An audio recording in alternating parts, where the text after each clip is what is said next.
There's Ty. All right, give me just a minute. Get everything synergized here. There's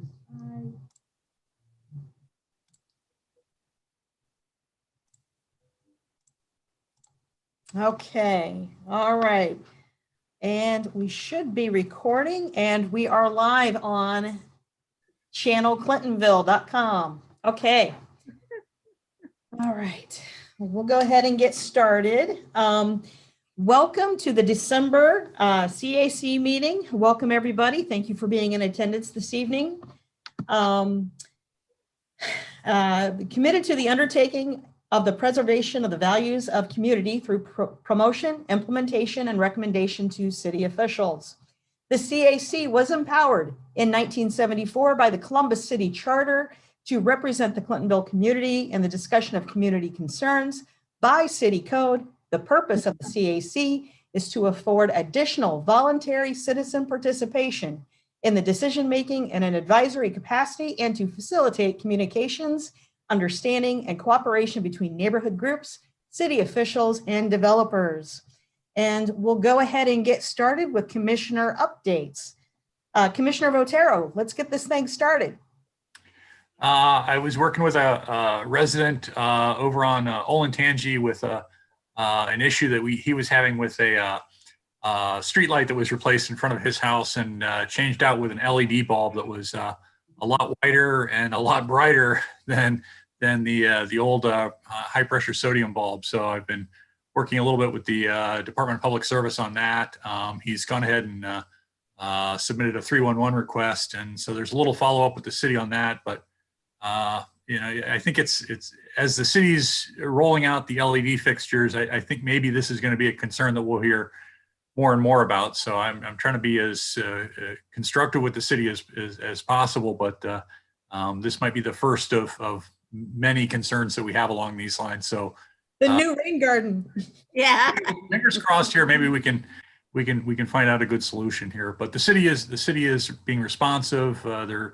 They're providing some information to me and that kind of stuff. So I'll try to keep the commission informed about what I learn as this thing kind of evolves. But that was the most eventful thing in my district. I'm also working. I've tried to reach out to the Department of Public Service about some tagging and some difficulty we have with keeping the Indianola Viaduct at Glen Echo Ravine clean and free of tagging, but also painted the right color. They keep painting it a different color than what the bridge originally was painted when it was refurbished a couple of years ago. So I'm hoping maybe we can straighten that out so that as they maintain the bridge, it doesn't look like a patchwork of different colored patches. It's painted the same color consistently. Perhaps you might recommend that they use one of their street lamps to shine a light on it when they're painting. Yeah, that might do it. Yeah. All right. Thank you, Commissioner Votero. Appreciate you. Commissioner Pfeiffer. Yep, relatively quiet in District 2, just a few small things related to various incidents where 311 requests have been put in. So I think we're in a good spot with those and working with the city on them. Well, fantastic. Thank you so much. It's good to be with you tonight. Commissioner Weatherholt, District 3. Thank you. David, did you get my email? Because I had someone asking about the lights too. Do they just have to do a 311? I would have them do a 311. I'll share the information that I've got with you. And okay. Yeah, I would start them off with a 311 first. Thanks. I've just had one request and I knew that you were working on it. So the monthly deer report at 3 o'clock this afternoon, there were 16 in Walhalla Ravine, probably 14 of them does, maybe 10 to 14. Some might not have gotten their horns yet. Clintonville Women's Club has their Santa drive-by on Sunday. Anyone who's interested with families, we're doing social distancing. You remain in your car and you wave at Santa and you get a treat bag and you can leave a note for Santa. That's from 1 to 3. I have been redoing my email listserv. I inherited one that was on Yahoo. And Yahoo is, their groups are no longer going to exist after the 15th, I believe it is. And so I've redone my groups into a Google group. I did a couple things wrong, so people are having to request it from me, but I think I've figured out how to get it so people can actually find my group on Google. But if so, I'll be working on that tomorrow. And if anybody else in District 3 wants to join the group, either contact me or after tomorrow, start looking for the group, and hopefully it will be visible. Well, thank you for that. That's very diligent of you. I need to do a lot of email and database updates too. So you might. Well, you know, I kept getting those updates saying Yahoo groups will not exist, and I went, I don't care, you know. And I mean, suddenly I realized, oh, that's a Yahoo group. So Well, I wish you ease of doing that. yes. All right. District 4. Hi, BJ. Can you hear me? I can. Hi, Judy. Okay. I'm never sure when I'm muted or unmuted. So anyway, so my update for this week, we finally have a constructive plan in place to alleviate the situation with Starbucks drive-through. City of Columbus got together with the Starbucks management, and they have a new plan. And I'm going to let Catherine, when she shares her piece, give you all the details. But at any rate, it sounds really good and very constructive to me. And then I also wanted to say thank you to Libby and Planning and Development for the excellent survey that they put out to update the mobility plan. I was able to share that this week with several community groups I'm involved with, and I hope you get a good amount of feedback from the neighborhood. Thanks.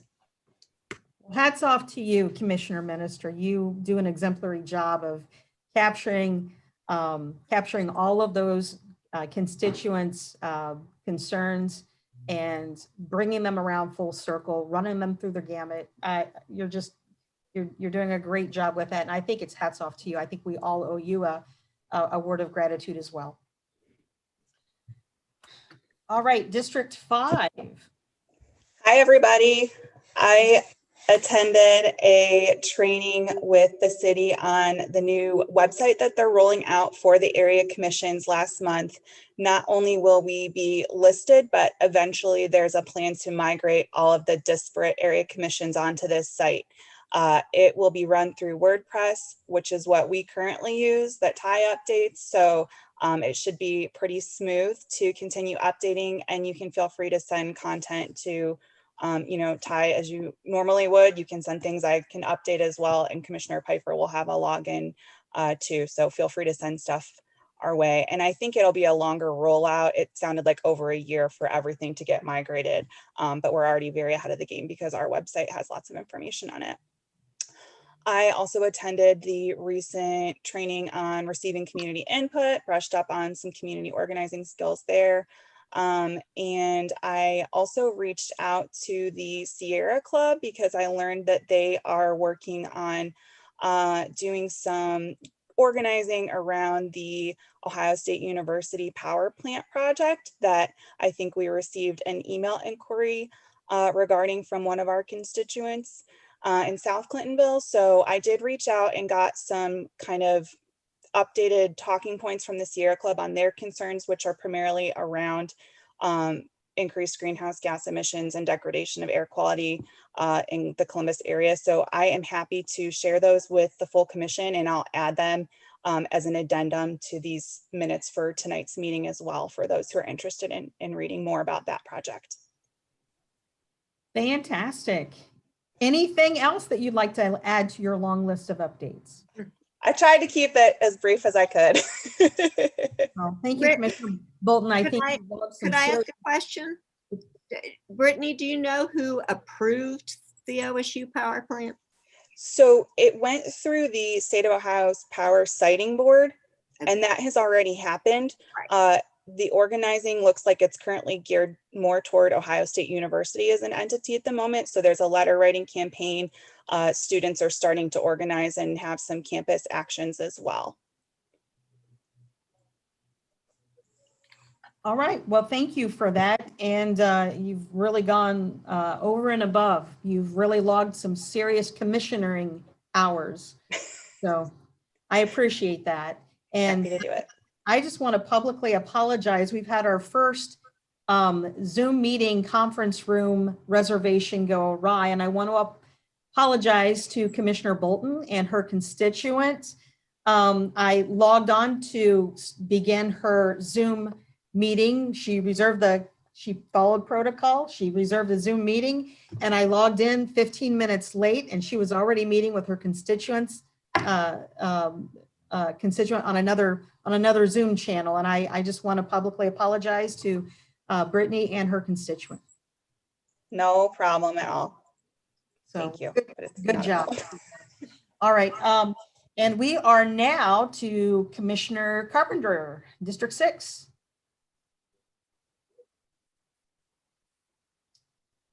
Commissioner Carpenter, are you there? Yeah, I'm here. I had to find my unmute button. Sorry. Oh. It's actually pretty quiet here, which is not a bad thing. We have a very precocious young man in the Delawanda area who has contacted City of Columbus. Has been working with Catherine on getting some streetlights up there, because if you've been up there, it's pretty dark. And now that the new residents are starting to congregate in that area, or will soon start to congregate, I should say, in those apartments, because there are going to be extra people around, and with extra people comes extra problems. So I think that's a really good idea, and it's really great to see such a young man at that age to take the bull by the horns and speak up for his community. And that's about it. Well, that's a very worthwhile update. I'm glad that you're there to work in concert with him. He's an upstanding young man. And just so you know, I did attend the mayor's community leader update town hall, and he had somebody on there. I'm going to follow up with you as well, but there is a huge allocated, I don't know that it's public funds, but I'm not sure it's a grant offered through the public safety, Department of Public Safety, for streetlights. And I think that Perfect. now is a very timely, it's time appropriate to be pushing for that. So keep working with him and know that that's in there. And I'll send you some more information on it so that you'll have that in your toolkit. Wonderful. Thank you. Welcome. Let's see, District 7, Commissioner Wyman.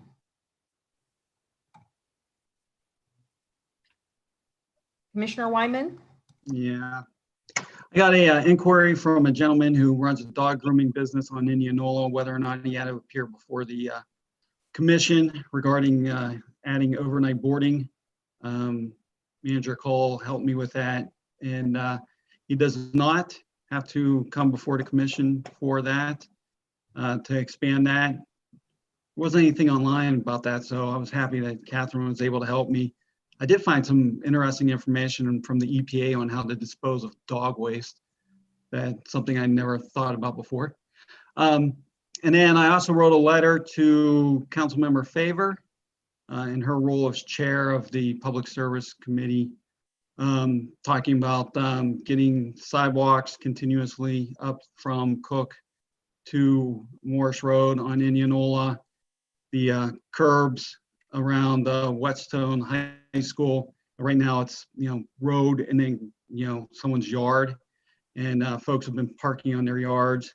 And then informing her of the blueprint project and, some concerns folks have had on Weisheimer about being forgotten on when it comes to the rain gardens, and talking about ponding and flooding of yards and houses. So I got that over to her, and that's it. You too have been doing a lot of commissioning, Commissioner Wyman. I appreciate that. District 8, Commissioner Garrison.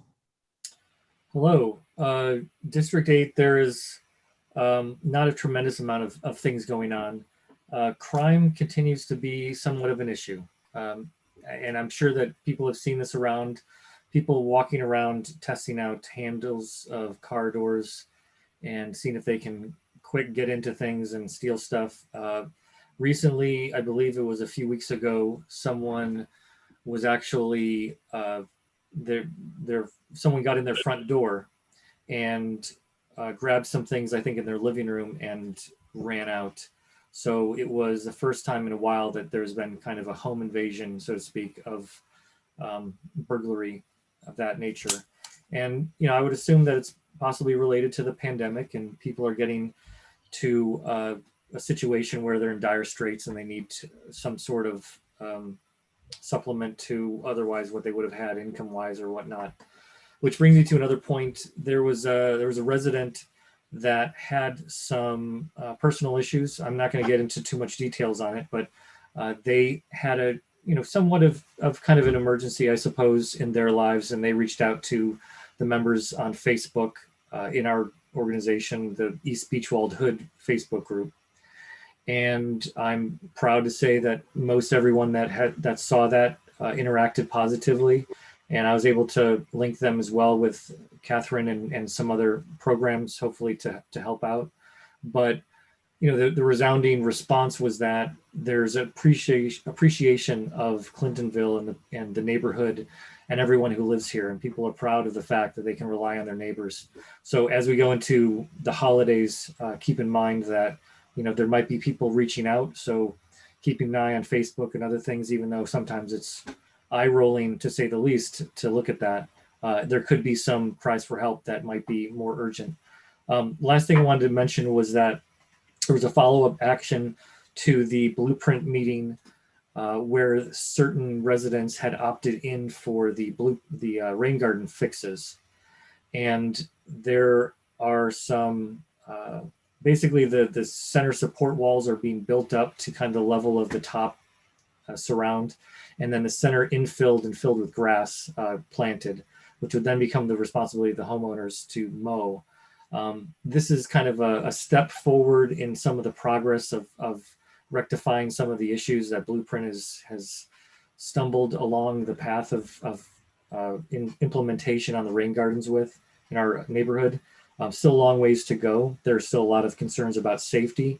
And this fix doesn't apply to all of the rain gardens. It's not suitable for all the rain gardens. So this was one of the things that was a kind of suggestion between myself and Leslie, where we reach out to individual homeowners who have rain gardens in their front yards and see if they were interested in this kind of fix and if this was appropriate for them. Obviously, some places like on Weisheimer, it's not necessarily appropriate. And there are some larger concerns about safety and school-age children and things like that, that Commissioner Weinman already mentioned. So it's just the next step, and we're looking forward to things getting better in the spring. And personally, in District 8, I'm going to be trying to have a constituents meeting sometime probably in January. I think that maybe the holidays and having it in December might be too hectic. So I'm going to try to plan for that with an online meeting with the neighborhood in January. Well, thank you for that, Commissioner Garrison. Looks like you had a very productive month, and always appreciate your leadership in your neighborhood.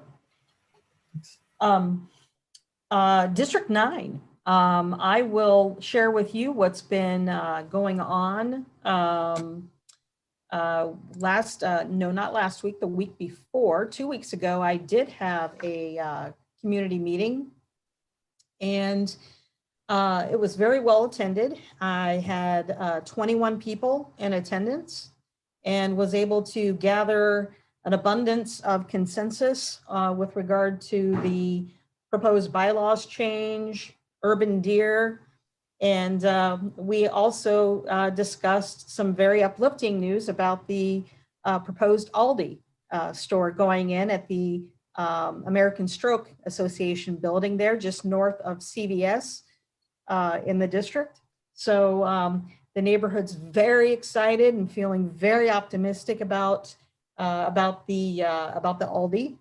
They are certainly welcoming that store. I haven't heard one negative thing, and it's created a buzz around the neighborhood. So of the people who attended that meeting, it's already generated quite the buzz. So I'm getting emails and phone calls and people stopping by, knocking on my front door, asking me if it's true. And so people are really, really embracing the Aldi.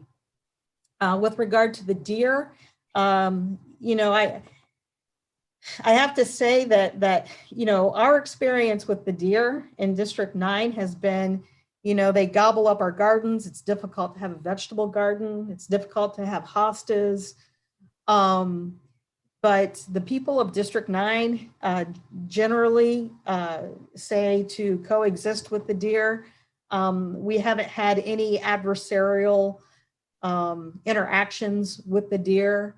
I've observed fawns come and try to play with my cats. My cats will be sitting out in the backyard in the summertime, and fawns will be so curious and approach the cats and try to play with them. And so, you know, it's you know, we say that, you know, it's wildlife, and anybody who's studied American literature knows that one of the famous conflicts that authors like to write about is man versus nature.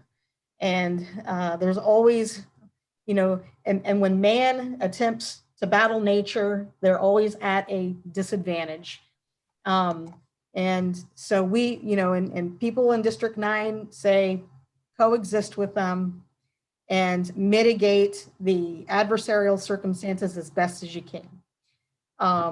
And I understand that there are other districts and other neighborhoods that have a little bit different experiences, and that's not to nullify or discredit or not give merit to those concerns, because each neighborhood in each district has their concerns.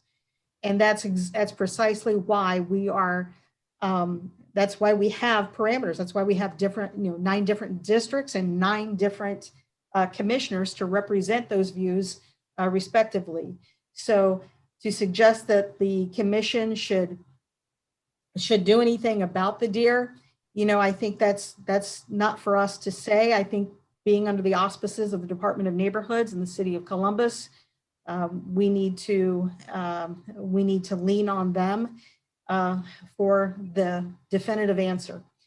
And so far as the bylaws change, we had a lot of very, very good, productive conversation about that. And the people of District 9 feel that, that this is now my 4th year, they feel very well communicated with. They feel that there's, you know, if anything, they're saying, you tell us a lot of stuff that really we don't care about, BJ. We, you know, it's not, doesn't have anything directly to do with Sharon Heights or District 9, but they feel very, very well informed and very communicated with. They appreciate the fact that I have community office hours. They appreciate the fact that I'm able to meet with them. They appreciate the fact that until COVID, I had community meetings every month for 3.5 years. And they feel very engaged, and they feel as though District 9 is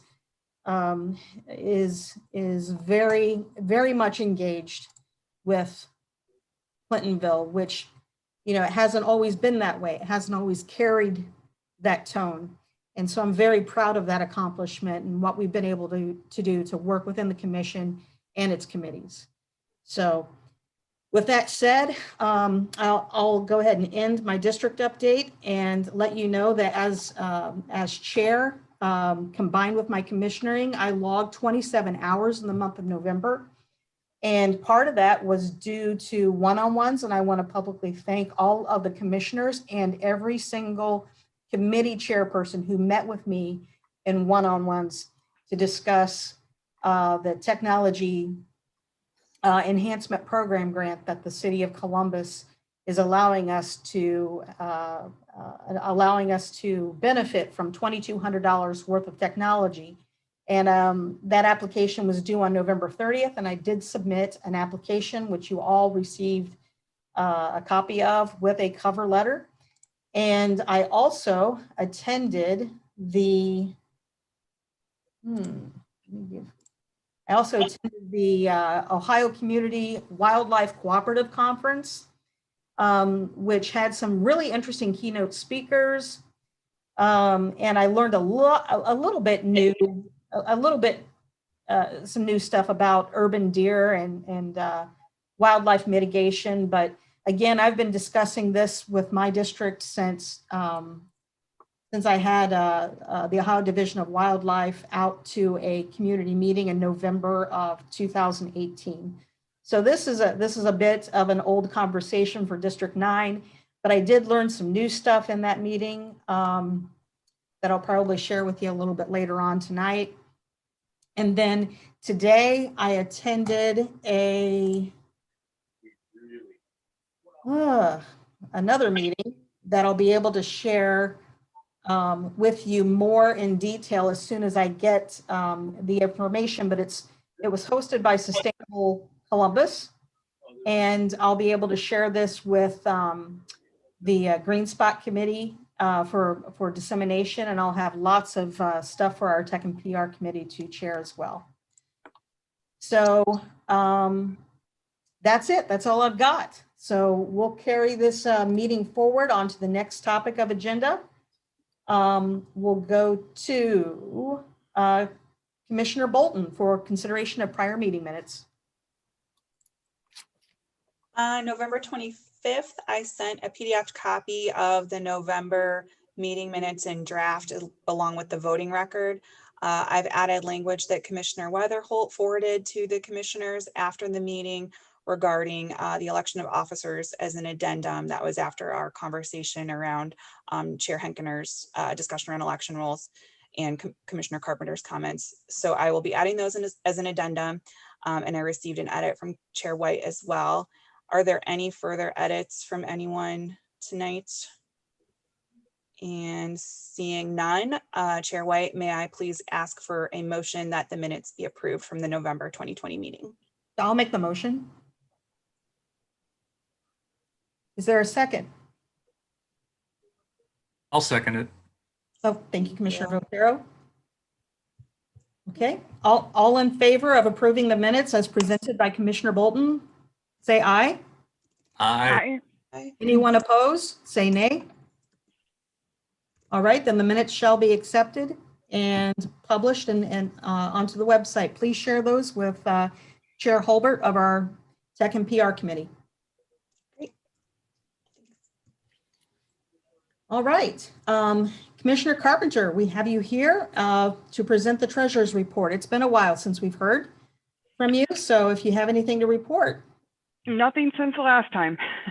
It's been very quiet on the Western Front, I would say. So I haven't gotten any anything for reimbursement, so we're still pretty flush. Okay, while I have your attention, because I haven't wanted to bother you because I know how busy you are and I know how demanding your job has been, and I'm trying to respect that, but while I have you, will you please, I think you've fulfilled 2 reimbursements for me. Yes. And can you just tell me what those checks covered? Because I think either I forgot to send you a reimbursement request, but if you could just tell me the check for this amount covered this, and the check for this amount covered this. And I don't know if there was 1 or 2 that were coupled, but if you could just send me an email that just lets me know that. I will do that. I'm worried that I made a mistake, not you. And Okay.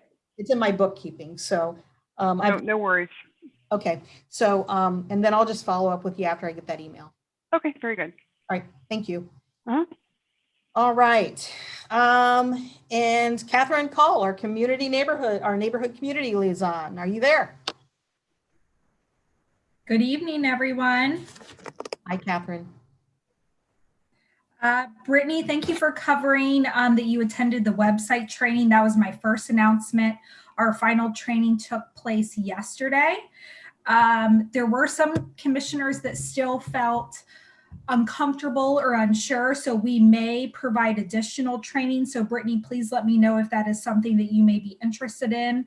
I think they may even have recordings, so we can certainly share them with commissioners, but we just want everyone to feel confident when they're using this and when they're uploading information. So if that is something you don't feel comfortable with, please reach out to me personally and I will make sure that you have everything you need to maintain the website. The final training for area commissioners for 2020 takes place December 12th. You all should have received an email from my supervisor, Toya Johnson. This one is on effective meetings. If any of you have not received that email on how to register, please let me know and I will forward that on to you. The registration closes December 10th, and then a link will be sent out December 11th for you to join.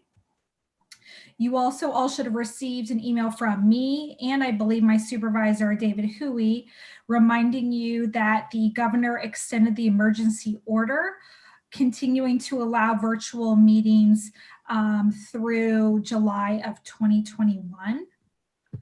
And finally, some good, my early Christmas present to you all, even though I had nothing to do with this.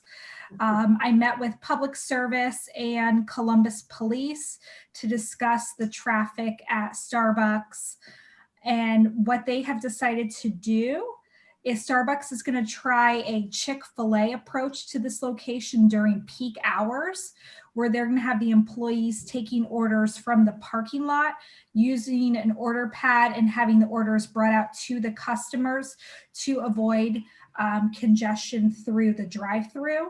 We're going to be touching base with them in January to see how that's working, if they need to tweak anything, but we're really grateful to Starbucks for thinking of this idea, agreeing to implement it to decrease congestion and preventing traffic at that intersection.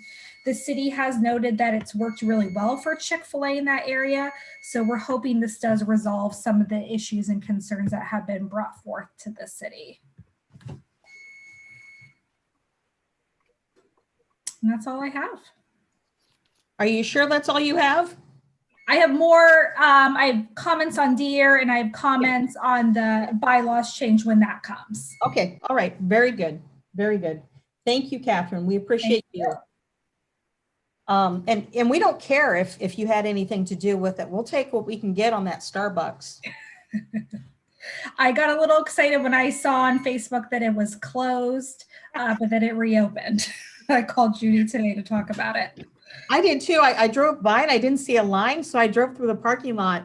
I was at the electric car charging station there at the Donato's, and I drove by the Starbucks and there wasn't a line. So then I saw a piece of paper on the front door and a piece of paper on the sign. I took a picture of it and I texted Judy, and I said, "Judy, what's going on?" And she immediately called me and she said, "Oh, I think it's COVID related." So yeah.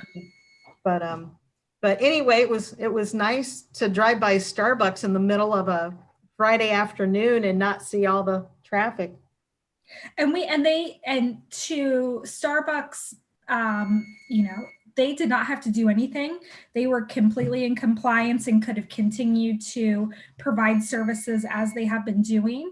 But they acknowledged that this was a concern for them too. So this is something that they have chosen to do. So we are appreciative that they are being good partners and stewards with the city. So I appreciate that. It's very refreshing when you hear about a business doing something on their own accord. Absolutely. So thank you for that. Okay, we are now, Chair Heckner, are you here? Chair Heckner, there you are, unmute.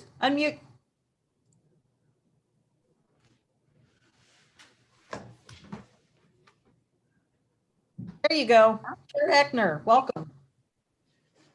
Okay, I just want to run by kind of the collected thinking here on the elections. I got some response from two people about what I had talked about last time and their experiences, and not unexpectedly, it's from the two people who ran not as incumbents this last time, but had races for the first time. So it's from Brittany and Brian. So I appreciate that. And from the last meeting, there was a suggestion that we try to keep things as simple as possible, which would love to do, but haven't quite worked that one out yet. On the petitions, I did look up some other area commissions and what they did. And thank you, Catherine, for helping me with that. University has 30 signatures on their petition, very similar petition to ours. Westland has 20 signatures, very similar to what we're doing, but only the number is 20. We had tossed 25 out to see how what people thought about that. So I think we're kind of a good place there for a permanent change. And then we might want to think about, do we want to change that even farther for this coming year? I think we can do a thing where it can be done by email, that we can make a process for getting signatures when you wouldn't even see the people. The candidate's problem, of course, is going to be to get the email address to begin with, to start that conversation with the voter. But assuming that can be done, that's a pretty easy thing to do, to get a way of just adding some signatures that are done by email, sign off on the same kind of language that's on the regular petition, and just staple them to the back and count it as a signature. Votes for the election, the other part of what we do, is a little harder to simplify, I think. I was interested in the university area just had their election in November. They have a very simple way of doing it. It's in person only. They did it out in the parking lot with a tent. We could simplify this whole thing a whole lot by just getting rid of the write-ins. So if that is something that people would like to do, I would be certainly willing to do that. And we can get a tent in the parking lot. If we can't get into the library, we could have two in-person voting sessions, just like we do now, one usually on Tuesday evening and one on Saturday midday, morning, mid-afternoon. Have 2 times that people could come in person, have only in-person voting. Simplify. Throwing that out as an option. One thing, we could have curbside voting, where if people did not want to actually walk into the building or up to the tent, we would, just like the poll workers do in November for Franklin County Board of Elections, have the curbside voter, where the poll worker goes out to the car, slips something into their car. They can put their ID right up to the window. We can do it in a very COVID-friendly way.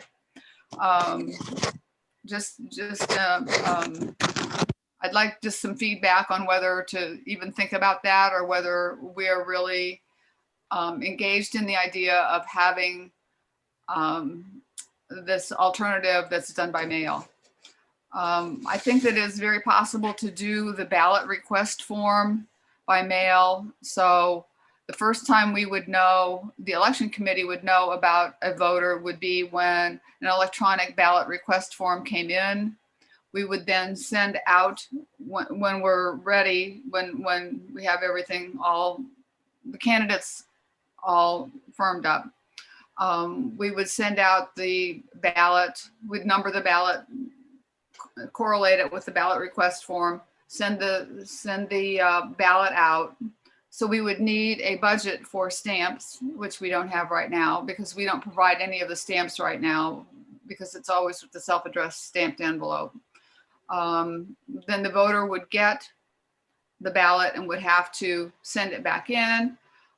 Closer to the time, I can check with the library and see if they would be amenable to having a drop box in the library, as well as a post office box. So we would have 2 ways of getting the ballots in. If you thought you were kind of rushing up against the end of your time period, you could drop it off at the library. Those are the ideas so far. certainly willing to have any more comments or suggestions. Otherwise, you will see at least a mock-up of proposed rules at the January meeting, which we need to have voted, all corrected and massaged and voted out at the February meeting. Well, I just want to thank you, Chair Heckner. Just give you a lot of kudos to you and your committee for making it simple. Simplicity is good, but not being remiss about approaching this at all angles. So, being able to, make things simple, keeping it simple, that method, but still being able to approach it and accommodate many people from different angles. Because I think if you give people options, people are more apt to say, oh, well, I won't be available to do in-person voting. I'll be working that day or something like that. But to be able to present to them options, they're more likely to participate. And that's what we want, is we want to optimize community engagement. We want to make all of our processes transparent. And if, I think that you want that too. And we never want to put ourselves in a position where our integrity can be brought into question. And it's always a good practice to be able to accommodate many different people from a diversity of backgrounds. And I think that I would say, from the sounds of Commissioner Carpenter's Treasury report, we're not spending a lot of money. I would say that we ought to be able to put in a lockable mailbox that one would use at their front door for their own mail. Be able to put one of those with the library's permission in the front vestibule area. We ought to be able to do a lockable box there for ballot drop off. We ought to be able to accommodate an outdoor drive up for in-person voting.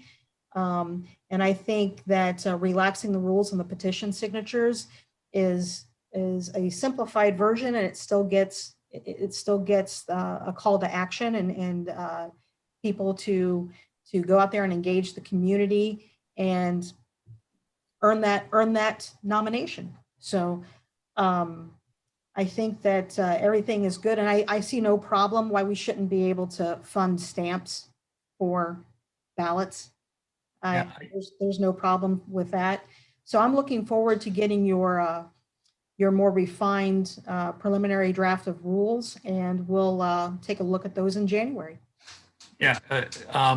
Anne, is there any way that we could ask you that maybe in January, if you could give us a budget for a tent and a mailbox and an allowance for postage, and if that stuff adds up to $400 or $500 or whatever you think it is, I think it'd be good for us to establish a budget and dedicate those funds to you to spend next month. And I think that makes sense, maybe to do a mailbox to get you a tent and whatever materials you might need to do that, and an allowance for postage, assuming maybe we had to pay postage for the 75 or 100 votes that we had in a typical election.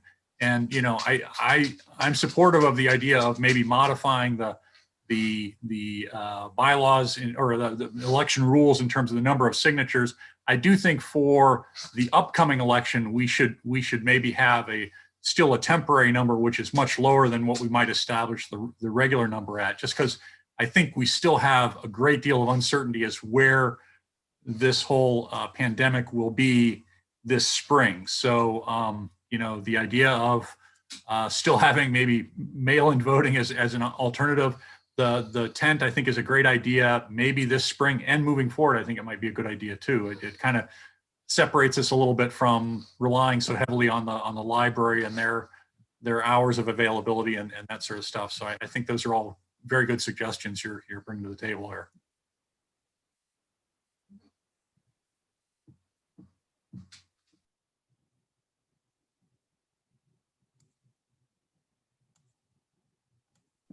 Okay. So even if we were able to get, who knows, by May, we might be able to get into the library again, and that meeting room might be available to us. So you would suggest a tent even if we could get the meeting room? You know, I would defer to you and what is the easiest thing for you and your election committee to do. If it may just be easier to use the room and great, go back to normal or whatever. Worst thing to worst, the commission buys a tent that we can use for the Clintonville Art Festival or whatever else when maybe we want to have a present. Wouldn't be the worst thing in the world to have a tent. And there may be, you know, I can check with Catherine. There may be tents around here and there. Yeah. that we can use. So All the better, but yeah. Guys, I don't think we can purchase a tent. I mean, I'll check with the city treasurer, but there are certain things that we cannot do, especially if it's not budgeted for. Yeah, but we have some wiggle room. We can We could modify rent- the budget, right? No, not without going through the city. But do we have a category in the budget which is miscellaneous? We do, but that's for certain items. It doesn't mean that we can't even buy computer equipment. I mean, there's things that we are restricted to do under the city charter, Yeah. if you will. So it's something that we're going to have to, instead of we go gung ho on this, there's some checking that I'm going to have to do. Renting a tent it's the same thing as renting a space, but purchasing an asset is something completely different because the CAC cannot own something. Right. Okay. I would offer. Kendra, I'll look into that and send you an email. Okay, that'd be great. Thanks, Catherine. No problem. And I would say that I have canopies that I'm happy to loan that are in great working order. There's no need for the commission to buy anything. It's not we've got them that we use for Crest Fest. We could easily borrow one, but if we don't want to be in the position of borrowing one all the time, we could probably get one. Well, I'm hoping that the library is going to be available to us 2 years from now. So, yeah. Okay, good idea. Anybody else have anything they'd like to ask of Chair Hedner?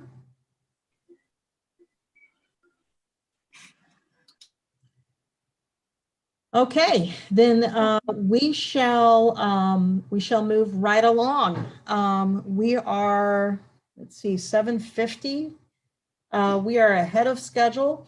So everybody, I did email you all a copy of the Area Commission Technology Enhancement Program application with the cover letter. And I met with six committee chairs. And I met with five of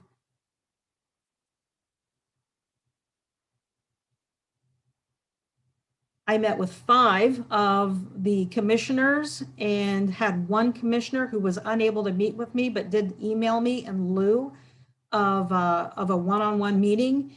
So I did gather consensus, including my own, of 7 of 9 commissioners, and all 6 committees were represented, and I was able to take the information that I gathered from those one-on-ones and put together an application for that. And we submitted it on time on November 30th.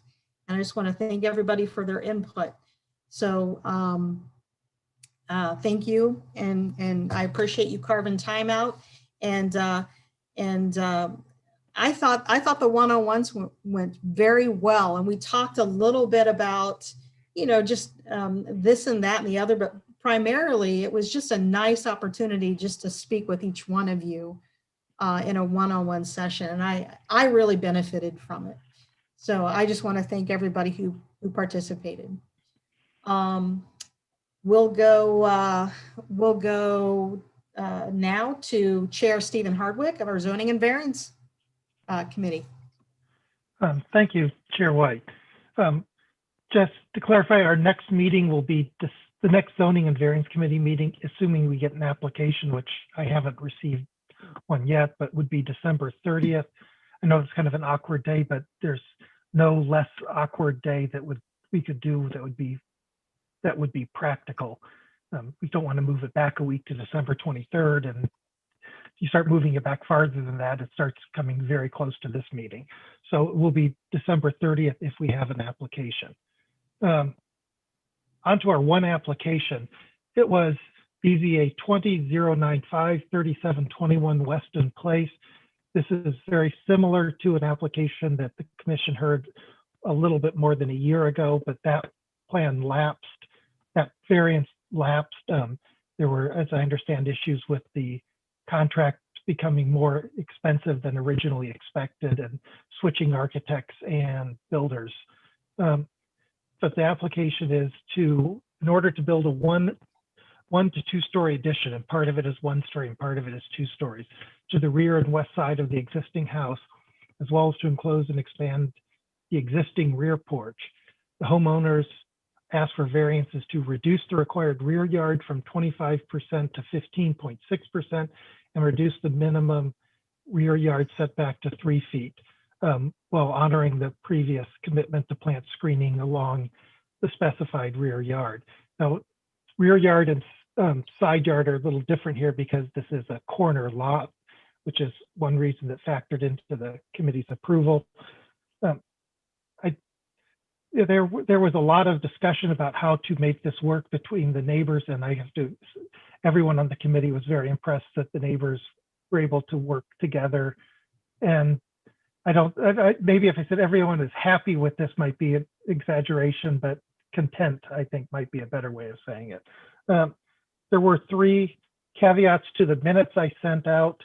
The most important one is this is landscaping. One of the conditions was that landscaping be per the attached plan. And what we were referring to was the original plan from last year. I believe both the architect and the neighbor have a copy of that plan and can show it on their screen share and can give it to Commissioner Bolton to be attached to the minutes and or to whatever we submit to the city. Also, I talked about the windows on the area closest to the neighbor, and just to clarify, I understand now that the windows are both supposed to be above eye level.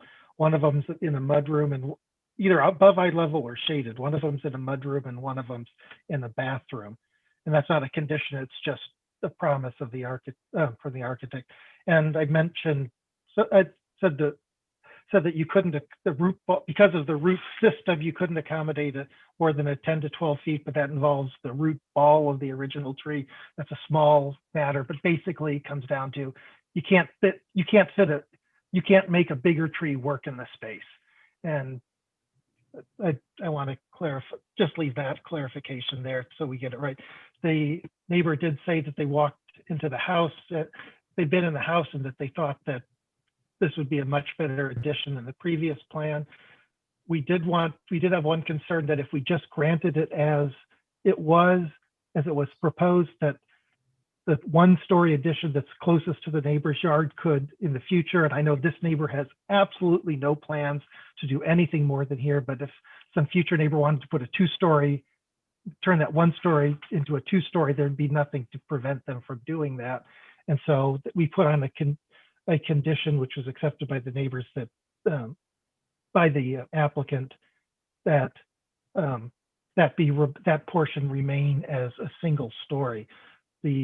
Another part of it still will be 2 stories. That's the portion that goes towards what is functionally the backyard of the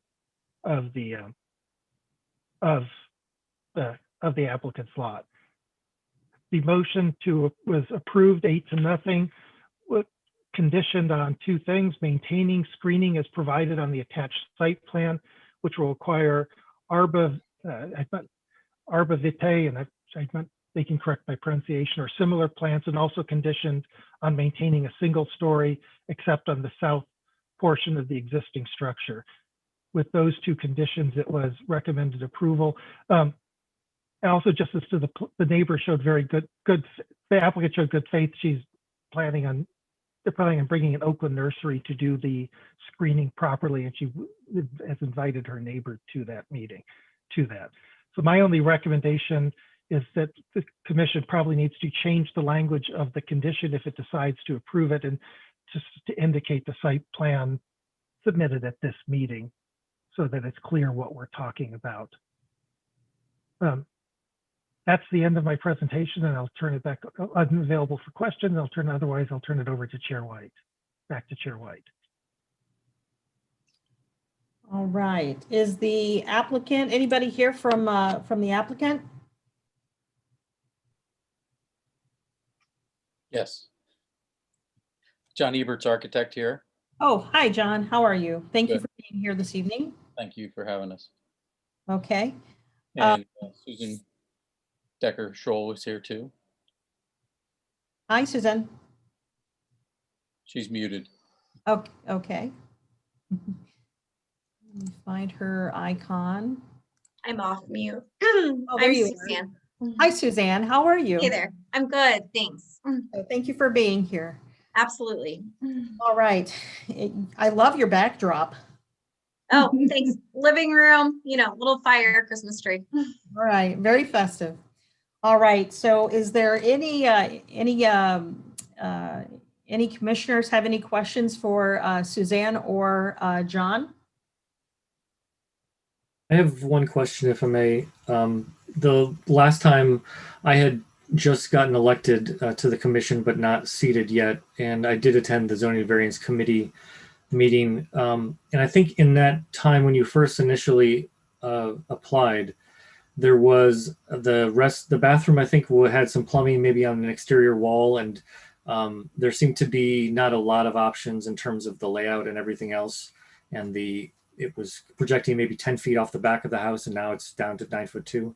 I just wanted to ask if the changes that you might have made from then until now seem as though you've been satisfied with everything, and everything seems to be working out relative to your desires and functionality for the addition.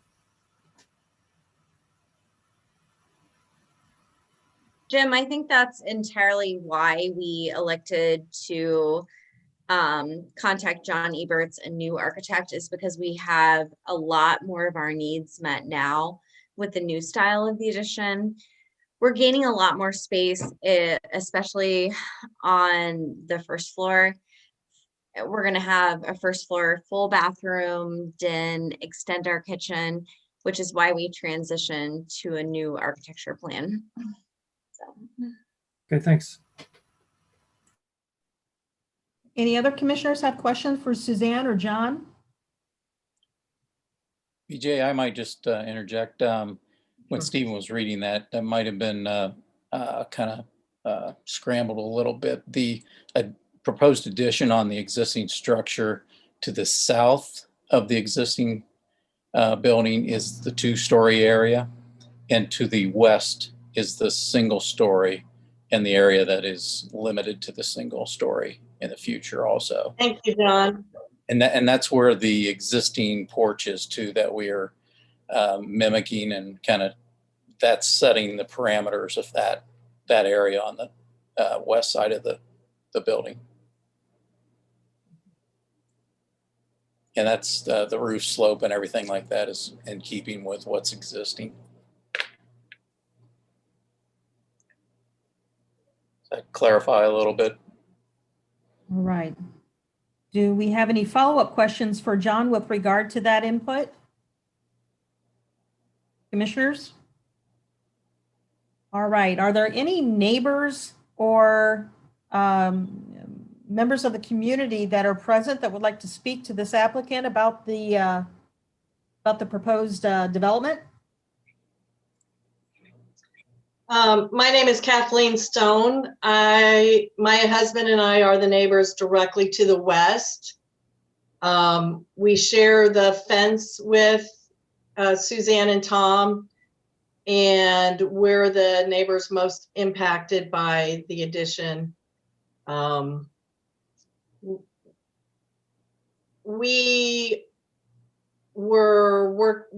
working together on this. We really hashed through most of the questions and concerns at the previous Clintonville Area Commission meeting.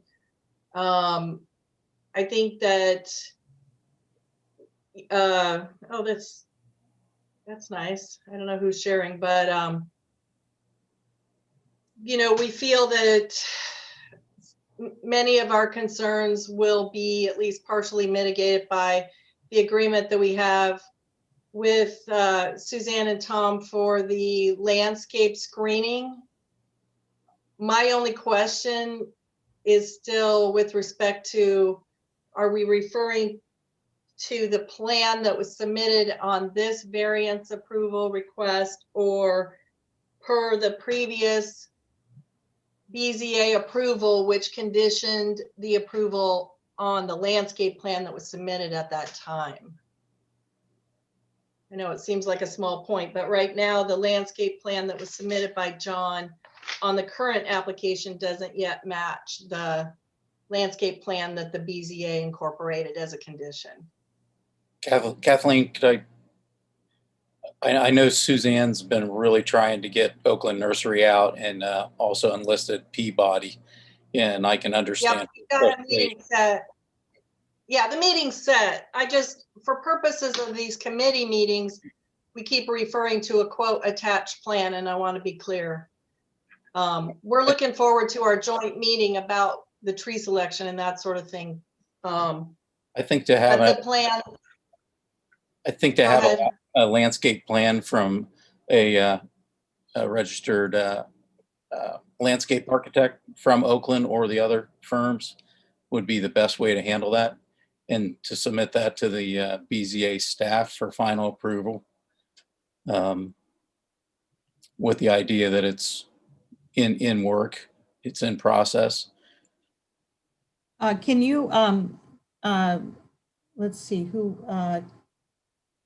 Kathleen, this is what you sent in an email, right? Is this the plan that you are speaking to?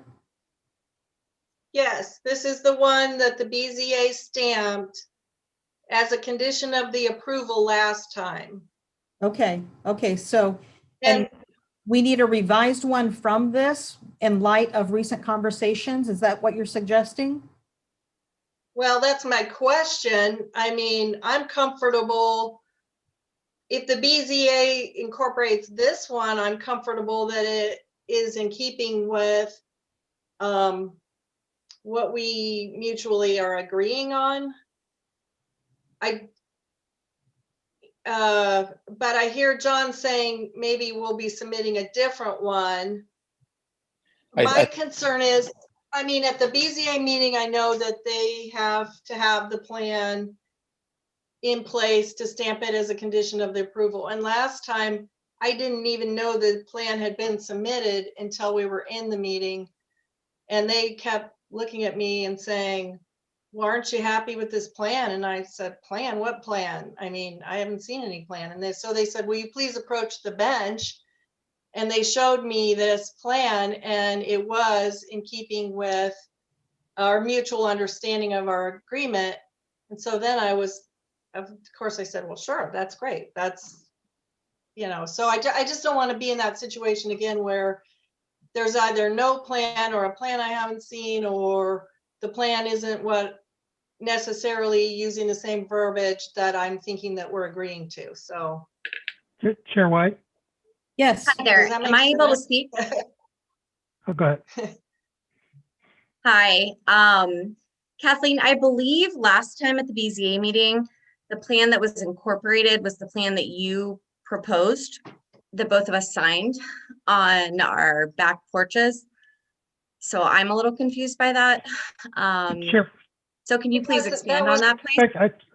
I think I can. I think I can first resolve this. But now go. So Chair Hart, can you please take the floor? Yes, please. And I think maybe just they're not going to be able to negotiate the details. So that my suggestion is, instead of saying as provided on the attached site plan, that the commission consider language such as in the location indicated on the elevations presented at the December 3rd, 2020 CAC meeting. I don't think, and that way we're saying where we want the screening to be. And I think since they're still working on the details of that, I don't think the commission can helpfully, in a helpful way, be any more specific than that. Maybe the applicant or the neighbor disagrees, but I think that's about as specific as the commission can be, because the idea is to make sure that there is a binding legal document, that we're recommending that BZA again make it a binding requirement to have screening, but not trying to specify it now before they've met with the experts. And Is that a drawing that John, could you share that drawing that Steve just mentioned? He mentioned an elevation that had, is that something that you have that you could share? I think we should refer to it as the site plan versus the elevation, because we have no idea the height of these or the Sure. of these. But is that a drawing that you have that you could share? Right. Yes. Here we go.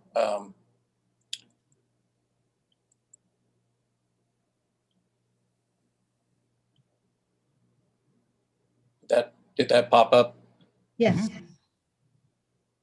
So we're basically indicating there to the west, the top of the page, a plant screening area there between the existing fence property line there and the where the existing porch was, or the new one-story addition. And, you know, I know we were asked for revised drawings, but we don't know the spacing or the type of plant yet. Right. So I think Stephen's got a good point there, that we know where the area is. We can delineate that. So if we can just reference your site plan that's in your drawings, just as you're showing now, and the details to be worked out, we understand that. Correct. Okay, so the reason I would like to weigh in on this is because of the length of the tree screening on the site plan is not the same as the length of the tree screening on the variance approval landscape plan. I don't think the length isn't indicated here with a dimension anywhere.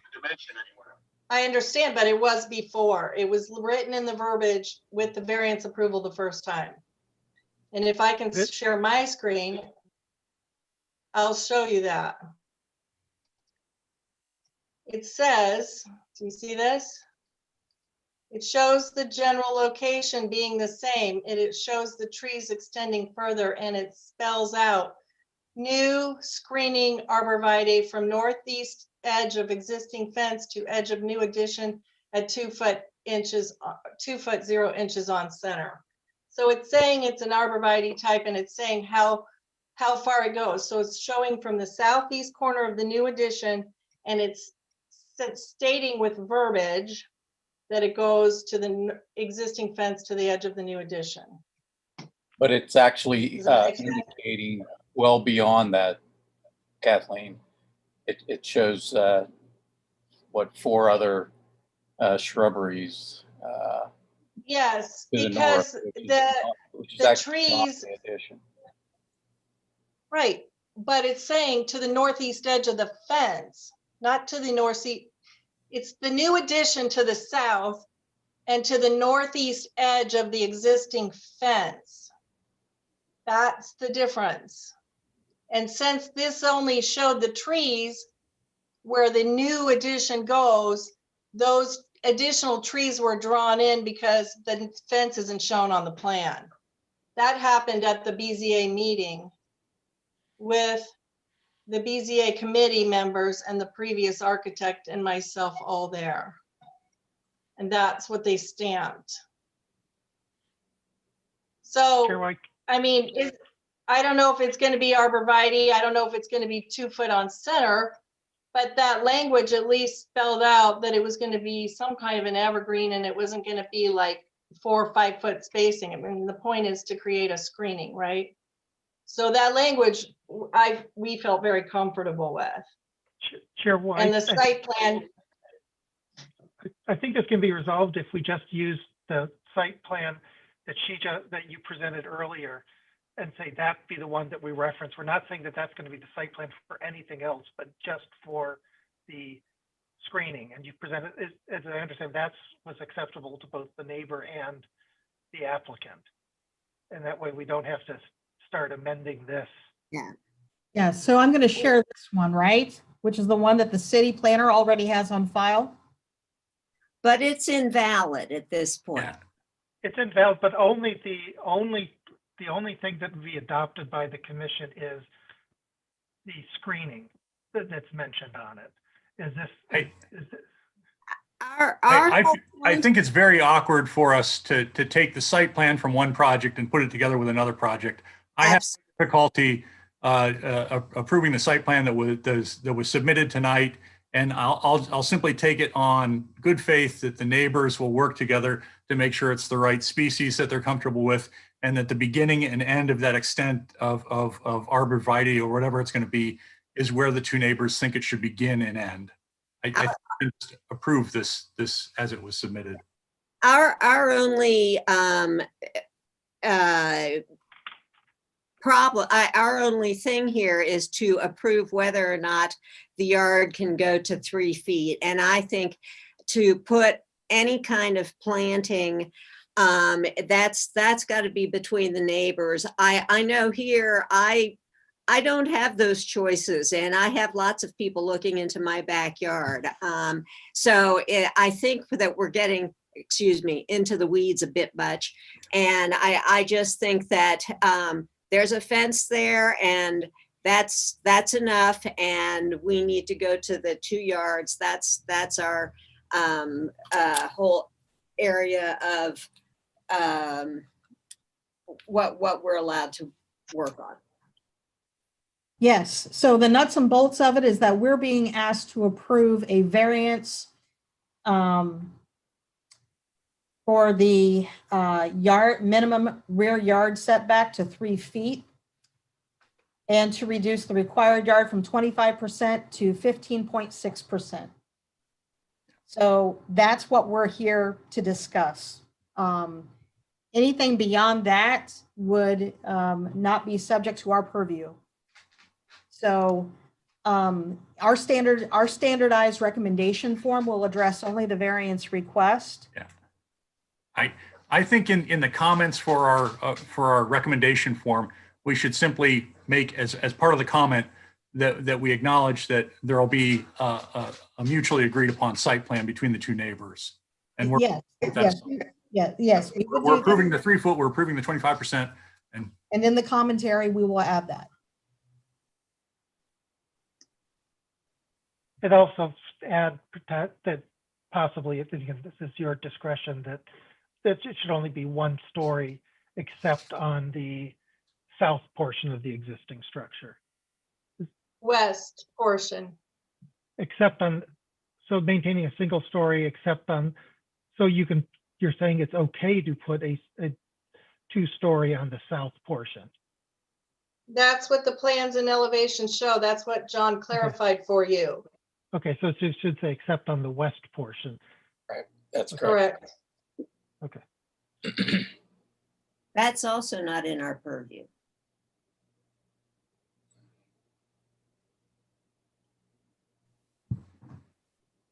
Well, that's the committee's, that was the committee's recommendation. As I've said many times, the commission can choose to go in a different direction if it wants to. So I will defer to you all now. I've gathered that from your minutes, Stephen, and I appreciate you providing those minutes. That's another benefit to having the Zoning and Variance Committee meet a week prior to the CAC meeting, is that we're able to gather this information from you. So I do appreciate that. Okay. Are there any more members from the public that would like to speak? Any more questions, concerns? Can I just say one thing? Sure. I just, want to say that we are working diligently to work with Kathleen, and we want to ensure that her and Ted have their landscaping screen that makes them very comfortable with our addition. On top of that, if you reference back to the zoning committee minutes, we have other letters of support from all of our other neighbors on the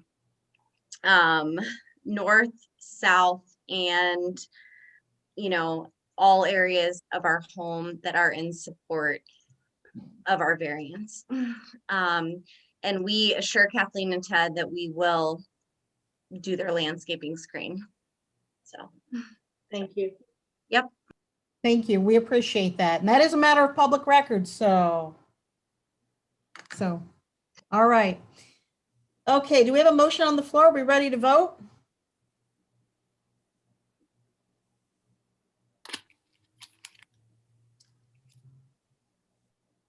I'll make a motion that we approve the setback variance and the lot coverage, and that we add a comment to the recommendation form regarding the landscaping. I second. Oh. All right, thank you. All right, we'll go ahead and call roll. District 1, Yes. District 2, Yes. District 3, Yes. District 4, Yes. District 5, Yes. District 6, Yes. District 7, Yes. District 8, Yes. and District 9 too shall vote yes. Thank you, John, for your time and the presentation of materials. Thank you, Suzanne. We appreciate you and wish you the best of luck. And Kathleen, thank you so much for voicing your concerns. We appreciate you all. Thank you for your attention to Clintonville. Appreciate it. Chair White, could I make one comment? I'm sorry if this is out of order. I was trying to find it and I just finally pulled it up. It was the minutes from the last meeting when we did review this previously, and we approved it with the same condition. And the wording specifically from the minutes was approved with the condition to work with the neighbor to do landscape screening. So I think that's what we just approved as well. So it is in line with the last time. Okay, thank you for that. All right, Commissioner Bolton, do you have all the information that you need?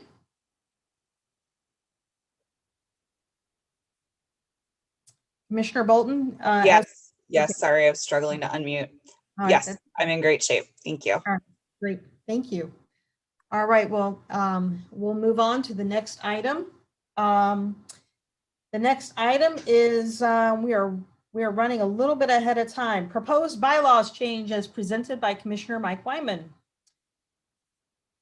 On October 1st at our CAC meeting, Commissioner Wyman for District 7 proposed a CAC bylaws change. And then we had some discussion, and then it was tabled until November 5th. And we continued that discussion, and it was further tabled until today's meeting. We have had 2 meetings that we've committed discussion to with regard to the proposed bylaws change. We've allowed 60 days for commissioners to meet with their constituency, to gather consensus, to gather input and feedback on the proposed bylaws change. And I would say, is there any, I've gone ahead and quoted the original bylaw and the proposed bylaw in accordance with Robert's Rules of Order in facilitating a bylaws change. It is provided within the context of the agenda. And I will ask now, is there any further discussion needed? Can I just make a comment? So I've shared this information with my colleagues and my supervisor, asking what their process looks like when they are recruiting and admitting committee members. And there is no formal process in any of the other area commissioners from the colleagues that responded back to me. My supervisor and I both have concerns that adding this additional steps can prevent people from wanting to participate in a committee. So we are just making it known that the Department of Neighborhoods is not advising adding this additional step to the bylaws. Okay, is there, thank you, Catherine. We appreciate your due diligence and exercise pragmatism in going out and seeking. How many other area commissions are there? What's the total number of area commissions? I believe it's 21. And out of all 21 area commissions, nobody has any type of screening or vetting process for their committee members? I know my other area commissions do not. And not everyone responded to my inquiry, but when I spoke to David, he was not aware of any other area commissions that had this additional screening process in place. Okay. David, are you in the meeting? David, this is David, BJ. Yeah, I don't know of any other commission that has that in place. Okay. All right. Do you wish to express any concerns about the proposed bylaws change?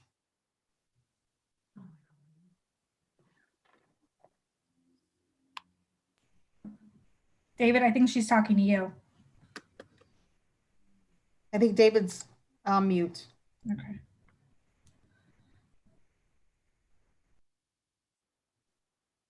Okay, we'll come back to David if he does have any. Okay, so What was the question, BJ? oh, sorry about that, David. I just wanted to know if you had any further comments about the proposed bylaws change.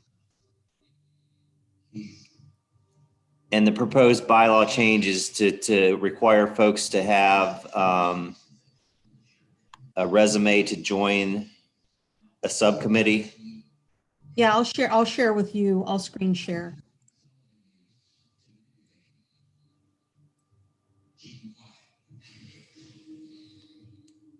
So beginning June 1st, the commission chairperson shall give notice that the volunteers are needed for the standing committees in section A.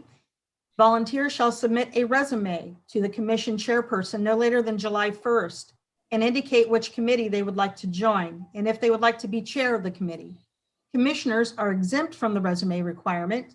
1 week before the August meeting, the commission chair shall submit the names of the selected committee members, committee chairs, and members to the commissions along with the supporting documentation. The commission shall approve the membership of the standing committees at the August regular meeting. Appointments to the standing committees shall be for 1 year until the next August meeting.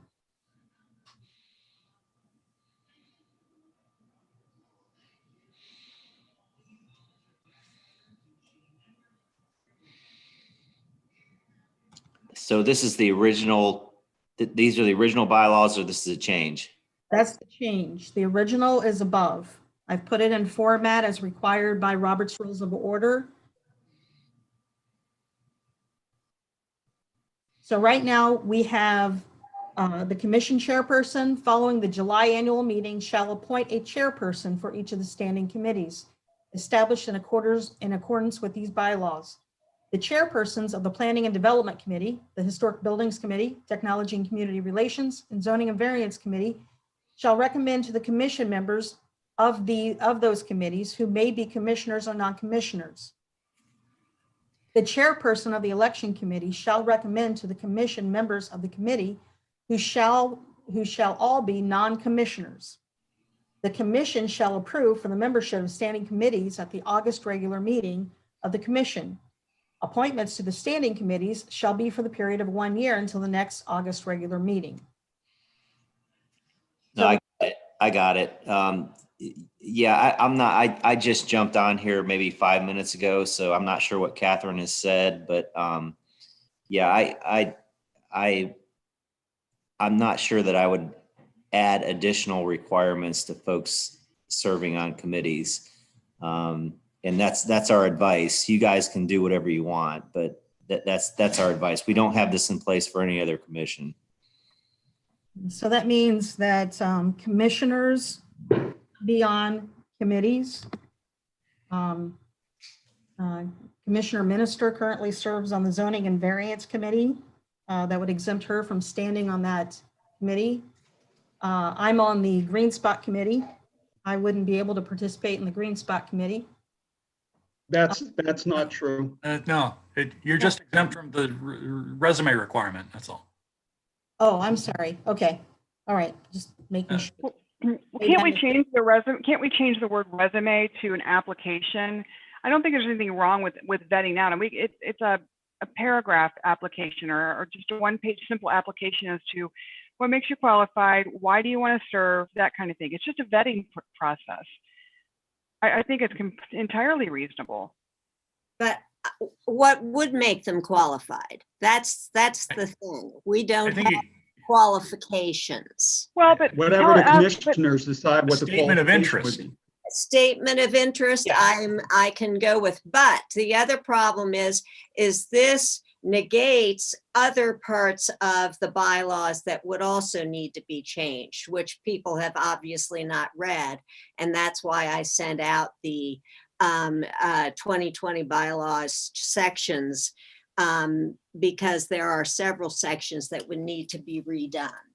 So Go ahead. I'm sorry, Libby.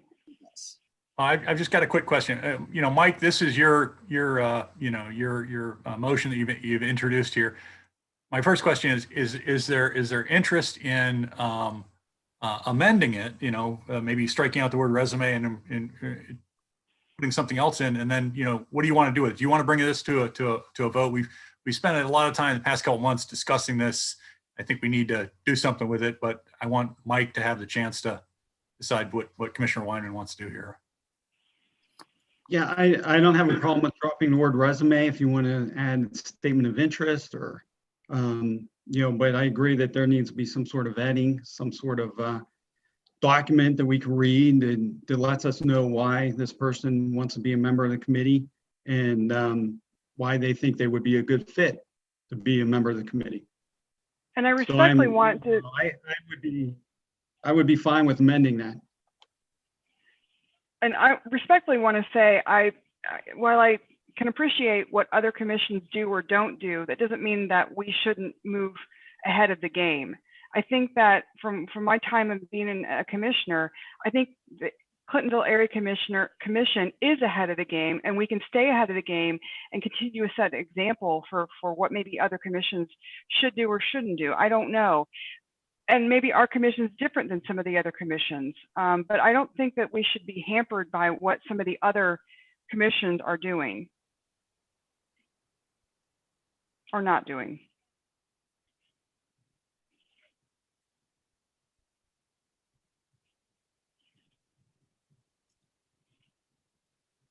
I agree. So do we want to have a strikeout here to the term resume and substitute something else? Kendra, do you have a suggestion? I off the top of my head used statement of interest, but is there? I don't want to guide this. Well, I mean, I think if you just say that there's an application, and that leaves some room for the commission then to create the application. You can call it whatever you want, but I mean, we can create the application and put 3 questions on there. Why do you want to do this? What do you have to offer? Whatever you want to state. But maybe somebody wants to be on a planning commission because they have planning experience or they have management experience or whatever. They live in the neighborhood and they think they'd be a good fit, whatever it might be. We can create that later. I don't want to get hung up over syntax right now. Good point.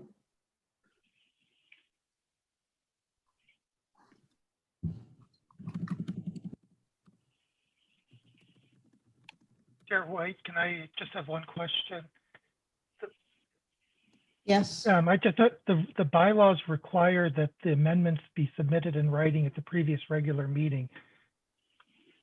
Does the chair believe that means that you have to have the wording that you're going to adopt presented at one meeting and then voted at the next, so that if it's amended, if this proposal is amended, as much as I understand this needs to be resolved, and I'm one who likes to see things resolved, does it need to wait to another?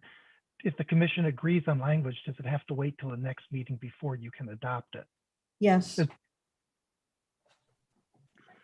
According to Robert's Rules of Orders, it does.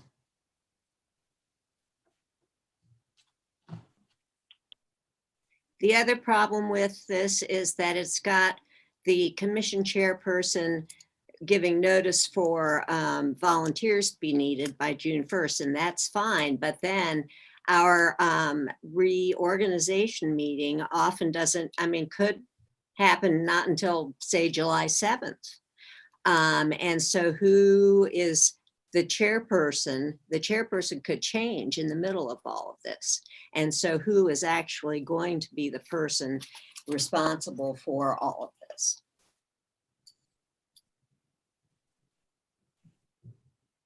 Well, that's just like with any transition. The old committee chairperson would hand it off to the new committee chairperson. But no, you're talking about the chair of the whole commission. And the chair of the whole commission is doing this.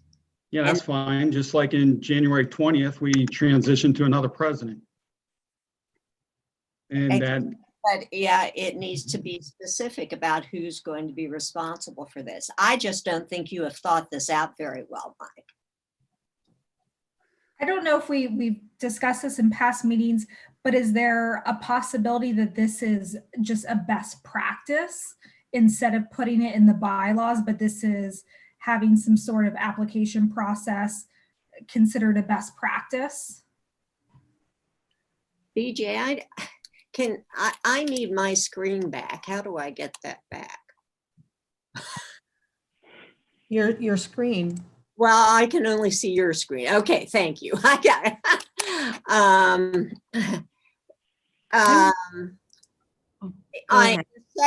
In section 2 of our bylaws, it states that the chairperson shall, in consultation with other commission members, appoint chairpersons of standing and special committees. All of this is being done in consultation, and I think that's a very good best practice. And it also says the commission chairperson following the July annual meeting shall appoint a chairperson for each of the standing committees, and then the committee's chairs. I guess you have a problem with the committee chairs picking their committees, but all of these things need to be dealt with and changed along with whatever change we make in the bylaws. And you haven't dealt with any of that, Commissioner Weinman. that's fine. I'll do that. I can do that. Show me what needs to be done, changed, and I'll change it. You have told us at 2 different meetings that you have read all of the bylaws. And I have proved to you that you have not. If you want to do a bylaw, it is up to you to make those changes. Folks, let's remember that You're the we're on critique public. here. Let's, You're the one hold giving on, the hold criticism. on. Sorry, we're on public video, folks. Yeah, and I just am making a very big point. He keeps saying he has read the. Well, I think we can be a little bit more professional about it. We don't need to be yelling at each other. Well, I'm not yelling. I am using my teacher voice. I'm sorry. So this is, these are things that have to be dealt with, and you have not dealt with them, Commissioner Weinman. You continue to say that you have read all of the bylaws, and yet you have not made these changes. It's not up to us. If you want to make this change, you've got to be you've got to do it all the way. It's not ready for prime time. I changed the section that dealt with the committee's selection. No, you didn't. Section 2 under officer. And that's what you see here. No, you're dealing with section 5. Well, then section 5, I'm not.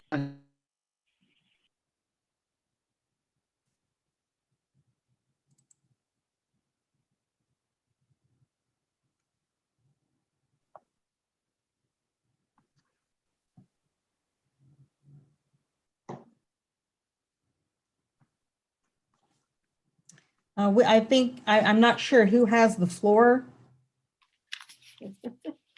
Commissioner Wyman, I think the audio went out midway through your statement. Commissioner Wyman, are you there?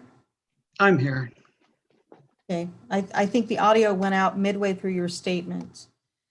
So I'd like to call upon the commissioners with roll call to ask if they've met with their constituency and asked what their constituents said about it. District 1. I have not. District 2. Didn't get much sentiment either way. I think the current process they're okay with. District 3. No, I have not. District 4. I have not. District 5. No. District 6. No. District 7. No. Was that a no? District 8. I have met with a select number of people, but not a widespread sampling. And the response that I got was there was an interest in transparency in the process, to kind of echo what Commissioner Wyman has said, but there was opposition in formal changes to the bylaws, similar to opposition to changing like the Constitution or other formal documents. Thank you. Okay, well, District 9 did have a meeting. It lasted 90 minutes. And I had 24 people in attendance. And I will share the consensus that I gathered.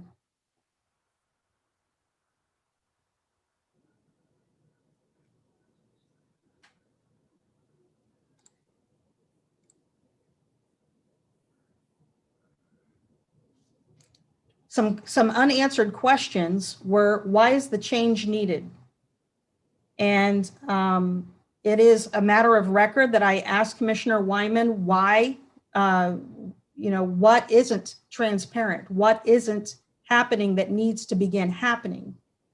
Because I wholly believe that we could implement a best practice and produce a resolution that states that fact without a bylaws change. And we did discuss that briefly at last month's meeting.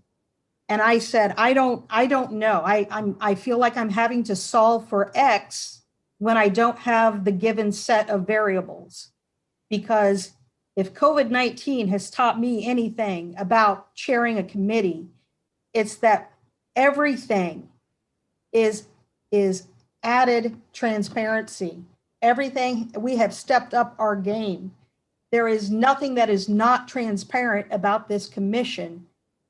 And District 9 feels very well communicated with.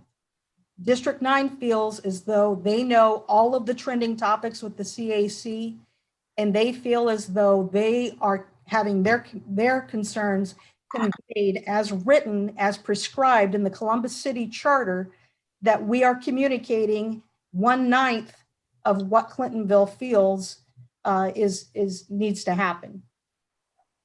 So I don't know why the change is needed. I don't know why we need to rectify something. I have the missing set of variables, and I could not deliver that to my constituency when I met with them. They also said, isn't the requirement to submit a resume or other qualifying documentation a deterrent, an additional layer of bureaucracy that requires more work on behalf of volunteers? If a citizen does not submit a resume but chooses to, and propose an exemption because there's an exemption for commissioners, would he or she be disqualified from serving on the committee? And a lot of things like why. I mean, I just did not know what to tell people when they said, why is there a proposed change? And I still have yet to know what the root cause is. I still have yet to understand what the problem is that we are trying to solve. I'm solving for X, but I don't have a given set of variables. I have no citations or examples of the CAC lacking in transparency. And maybe if I knew that, I might be able to lead to a solution that would satisfy Commissioner Wyman and make us an even better commission. But I don't know what is lacking in the transparency and the formation of committees. Could I interject, Chair White? You may have the floor, Commissioner Moonster. Thank you, BJ. I think that I've been on the commission now 5 years, and of course I've recruited committee members, and I remember a time, and maybe it was not part of the bylaws, but it was part of our best practices as suggested by Catherine, that we had letters of interest. I can email you numerous letters of interest that I have in my emails from the communication committee, from zoning and variance, So that process was there. It may not have been part of the bylaws, but it was a practice that we were using. I think with all the COVID stuff, at one point this summer, we may have dropped the ball and we approved somebody for the Planning and Development Committee without a letter of interest. Now, I've watched some of the meetings online, and that person was very well qualified, a PhD candidate at OSU, who in fact developed the new survey. So obviously a very knowledgeable person. But I think some of our meetings have been rushed and we may have just pushed him through. So I don't know if that's one of the triggers, but I can say in years past, I have numerous letters of interest that were very detailed from Clintonville neighbors. Thank you. Thank you, Commissioner Minister. I appreciate your input. And again, a letter of interest is fine. I just don't want us to prevent someone who doesn't look qualified, who could add a lot to a committee, even though they aren't qualified. And that is a real problem with me. These are citizen committees, and it helps for any citizen to be on a committee, to be of interest. And even if they aren't qualified, whatever that is, they can add a lot to the committee with just citizen input. So a letter of interest is fine, but for us to choose on whether someone's qualified or not, I mean, we had the Historical Buildings Committee. There were people there who were just photographers. They might not have had any interest in, or qualifications in historic buildings, but they were able to be a part of the group who documented our historic buildings. There are always ways for people to contribute. Bylaw change doesn't prevent, it doesn't mention anything about qualifications. Each commissioner can set their own qualification standard. So if I'm to select, if a chairperson is to select, if the chair of the area commission is to select these individuals, what criteria by which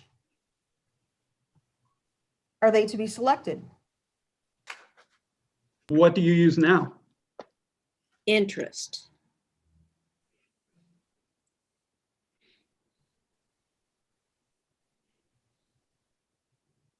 But we allow the chairperson to put together a roster, and then we approve the roster of members.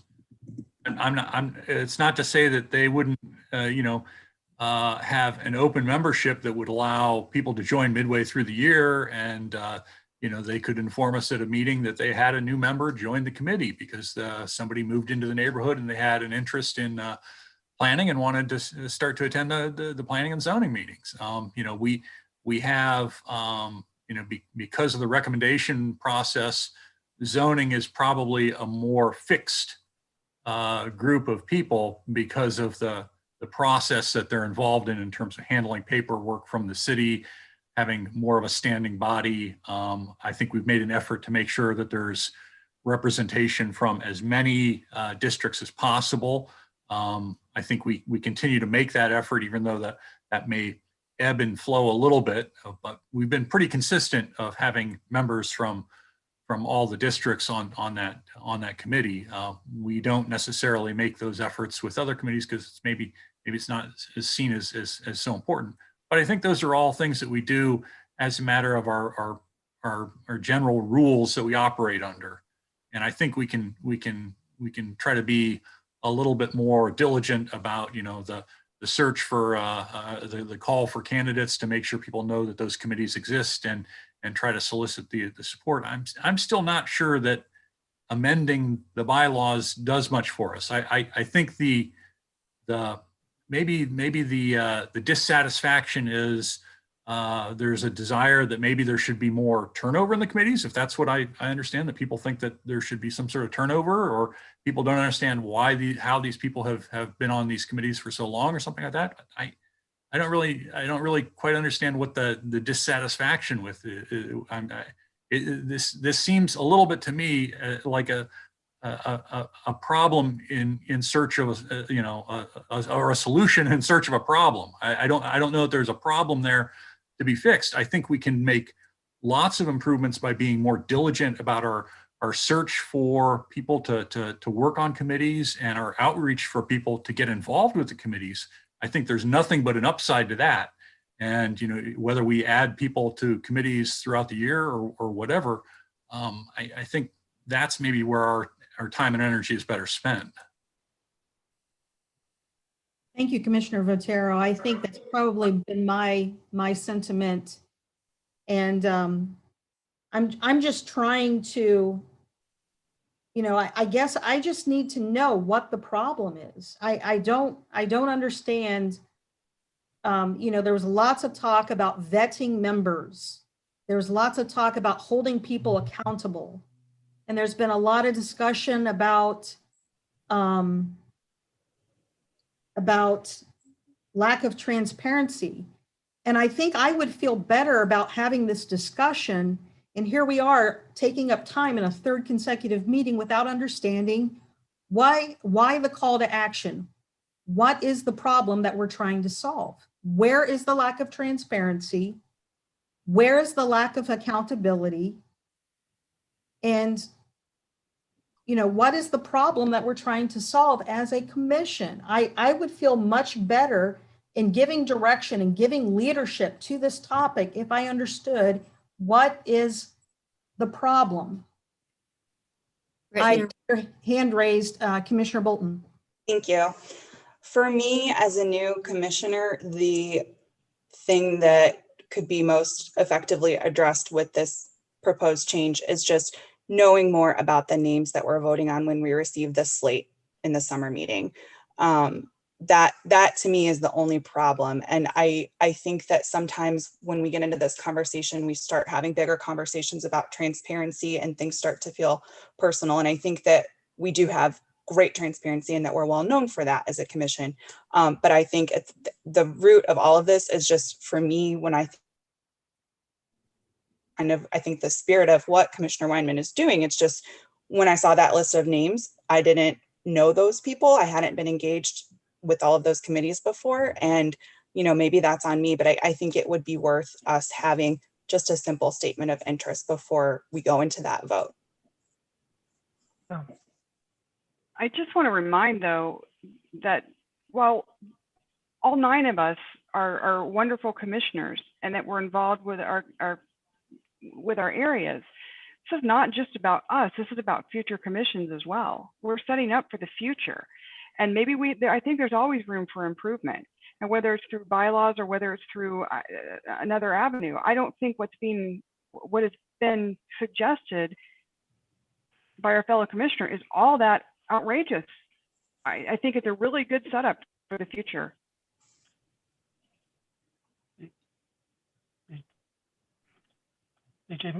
Commissioner White, Chair White, may I make a suggestion? Absolutely. One thing I think Commissioner Weinman is right that there is and I take responsibility for my committee at least, that this summer we dropped the ball in terms of getting the commission the information it needed.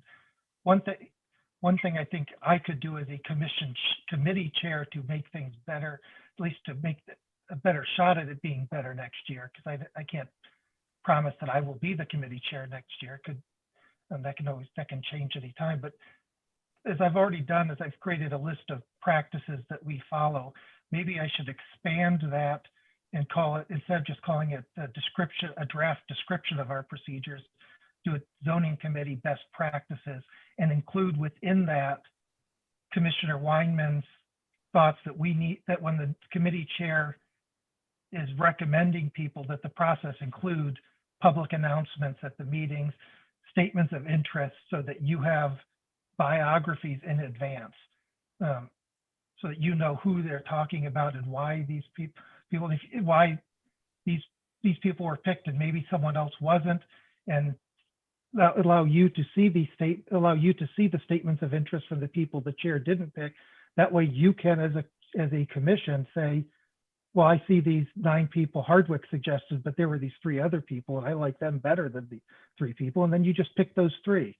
And I could work on getting you a best practice. Because I also think that's important for zoning. I've heard developers and neighbors tell me they like having a list of this is how the process works. And I think that could work for committee selection as well.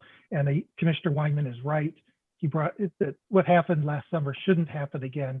And we should work to find a better way to do it. And I think that also then allows you as a commission, empowers you to make the decisions you need to make and allow you to say no, allow you to be, you're the final vote. And that way that makes that final vote not just a chimera, not just in theory, but make it in practice as well.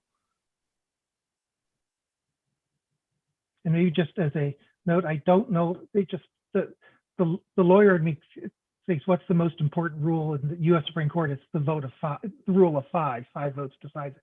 I don't see 6 votes here to amend the bylaws. Maybe I'm wrong, but if absent 6 votes, then it's better to look at other ways of reaching the same goal. And I can't speak for the other committee chairs, but that's my proposal. That's what I could promise to do. And if you want that by the next meeting, I could come up with some best practices. I'd like to run them by my committee first to let them look at it. But I think there needs to be self-accountability to each and every commissioner. We share in the communication and in the recruitment and generating interest in our community. We share 1/9 of that responsibility. We do. That's why there's 9 districts. And for a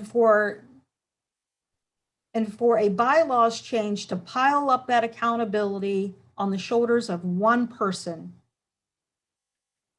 is not a positive change. Let's go back to that, because I had agreed at the last meeting with Commissioner Carpenter's suggestion that all the commissioners would get the letters of interest. And I agreed with that, so we can stop the piling on the shoulders of one person, because it would be all 9 with that change. Okay.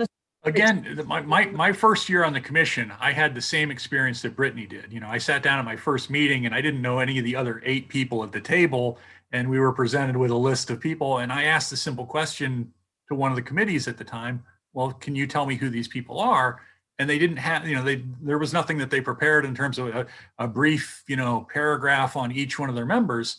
Thankfully, they felt a little embarrassed by not having that information at hand. At the next meeting, they had it. But it seems to me like that is something. And the first year that we did sort of put out a call for statements of interest, those were submitted to us. We could all share those. And I think we had the opportunity to contact the committee chairs and say, hey, did you see that statement of interest from so-and-so? I thought that was really good. So in the sense that our bylaws right now say that, in consultation with other members of the commission, I think that's how that process should work. That, if we look through those statements of interest and we feel very strongly about some of them, or we know some of those people, and we want to make sure that we reach out to the committee chair, and I could suggest, I think that's a strong candidate, and I was very impressed by their statement, and I met them, they seem very sincere or whatever.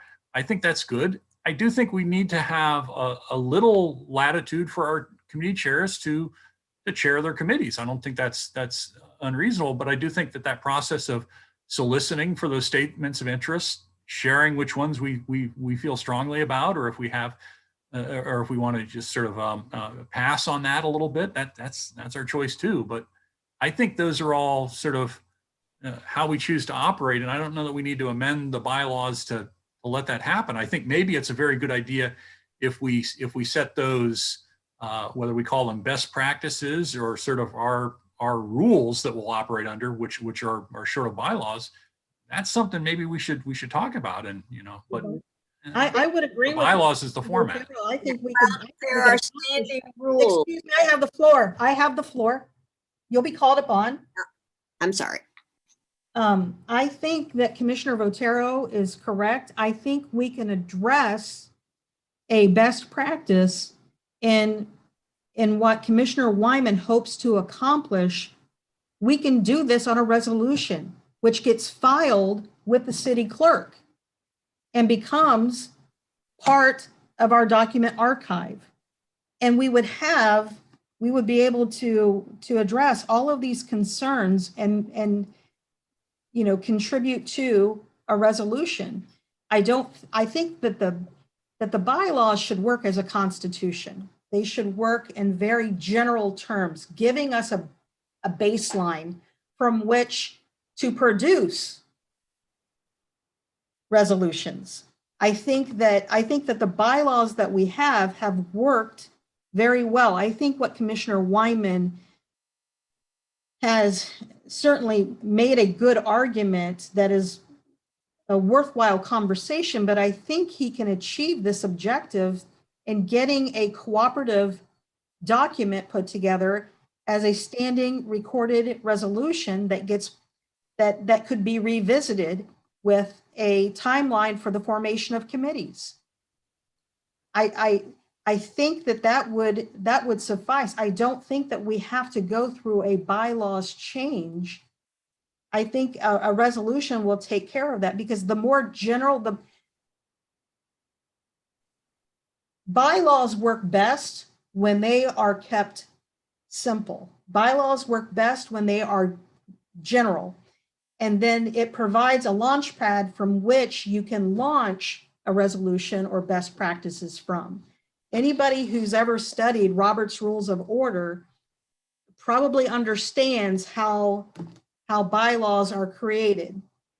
And I really think that we can address with all the inclusiveness of what Commissioner Wyman is discussing, we can address this with a resolution. And these are things that have been brought up before. And I cited the Green Spot Committee's roster as a good, it has a column in it for the person's background, which is like a little mini bio. And I think Commissioner Weatherholt created that column. And I think that we can template a roster or a slate that includes links to a person's letter of interest and be able to share that on a Google Sheet that's attached to the CAC Google Drive. And I think that we should be able to have this in a shareable format, a reviewable format, and it's all in a neat and tidy bundle of a slate. And I think that we can do this with a resolution without it warranting a bylaws change. And if I'm being honest, the thing that I feel most conflicted about when someone mentions the T word, the transparency, is that I heard two commissioners who went out and solicited input about the bylaws change out of all of us. Now, that's not shaming anybody. I mean, we had a holiday, there's lots going on in the world. People have other priorities. I get it. Nobody's being shamed here. But we are in a public health crisis. We are in the middle of a viral epidemic and pandemic. And in the spirit of transparency, I don't think we ought to consider a bylaws change when there's no members of the committee attending our meeting and no commissioners can go out with ease and engage their constituency. We are the voice of our people. And we owe that to the community of Clintonville to be transparent, and that when we do consider a bylaws change, it ought to be with consideration of our constituency. And I don't feel that that rudimentary stepping stone has occurred. And that is what I'm most interconflicted about. And I can't help but feel that. So I feel that Commissioner Wyman's concerns can be addressed alternatively without warranting a bylaws change. So that's how that's the conclusion I've come up by meeting with my constituents. And that's the consensus I've gathered. Commissioner Wyman, how would you like to move forward? Yeah, this is first I've heard of this resolution. I'm part of an organization does resolutions too. They become part of our bylaws. So it's kind of interesting. We wouldn't change the bylaws, but we'll do a resolution that, yeah. So that's kind of interesting. Yeah, I've talked myself blue trying to explain, the transparency and accountability and how these things should be done. I've been told that, that it's too much for one person, but when you look at what we're striking out, the one person's doing that now. So it's fascinating. This entire conversation is fascinating to me because, what I've proposed is a good government measurement, something that'll be codified and will be here long after I'm gone, unless somebody else changes it along the way. I appreciate Mr. Hardwick's best practices, but just like he said, he could be gone, so what would happen to those best practices once he leaves? So that's why I would like to see something codified. I don't want to leave it up to chance that maybe next year we'll, notify people and that these positions are open.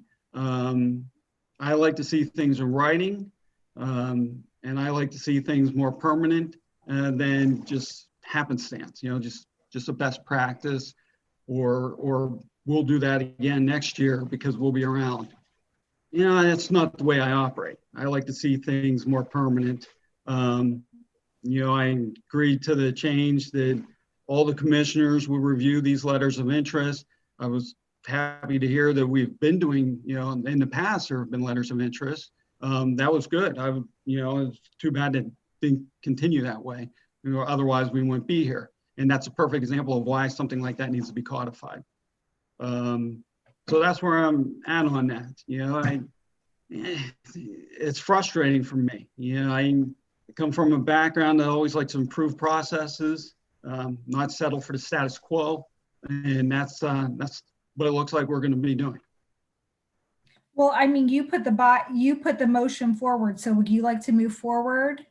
Yeah, you know what? Let's put it to a vote, and that way we can have everybody on record on how they feel about the Constitution, about the bylaw change, and I'm wash my hands of it. We spoke 3-4 months about this, and we haven't gotten anywhere. We just hear the same things over and over again, even though when I agreed to things, we're like on a hamster wheel or something here. So let's put it up to a vote. Let's make it a public vote. Well, if we're ready to do that, I would like to move to make an amendment.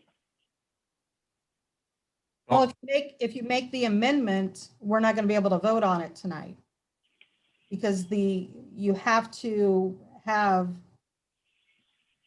be able to disseminate any changes of context. You can't do on the spot amendments and then vote for it immediately after making the amendment.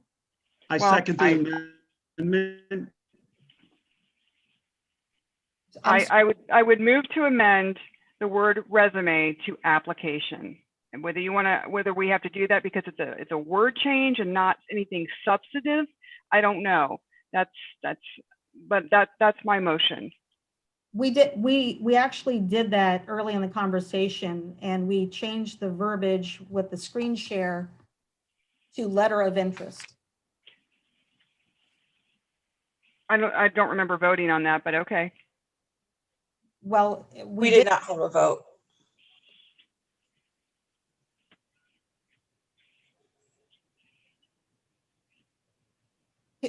Commissioner Bolton, could you say that again? Oh, I'm sorry. We did not hold a vote on the language. So, Kendra, if you prefer application, whatever change you want to make, go ahead and make. I think we just need to make your amendment, see whether we get a second, and take the vote. Well, I move to amend the word resume to application. Okay, Second. so it's already been edited from just, Okay. it's But been. Kendra's made a motion. Let's that's Hold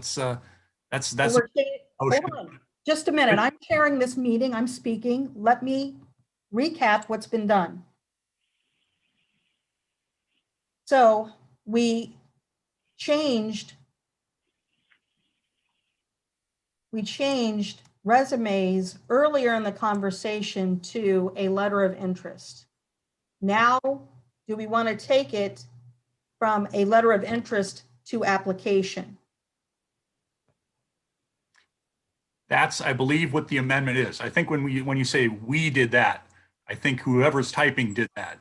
We didn't make a motion on that. We didn't entertain But I had it on screen share and I was making the edits. I understand, but the typed motion was never, Kendra's made an amendment and wants to use the word application. Okay. So there's a motion on the floor to, let me just revert this back to resume. And I believe that Commissioner Wyman, who proposed this verbiage, requested that change. So I was only following the stream of conversation. So now I've reverted that back to resume. And now there's a motion on the floor to vote to change the terminology from resume to application. Is there a second?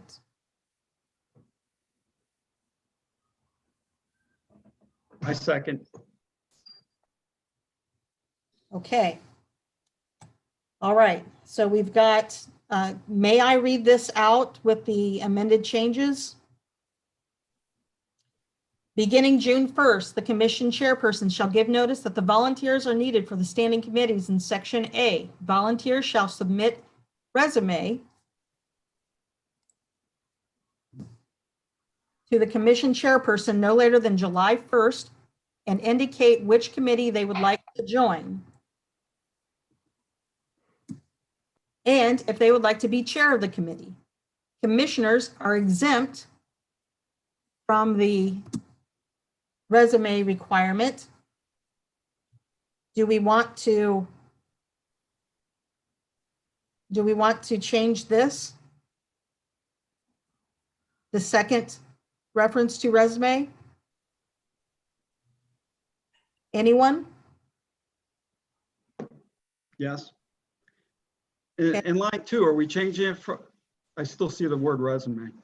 Yes, it's there later in the sentence where the exemption for commissioners comes in. So we're going to replace this one so that it jives.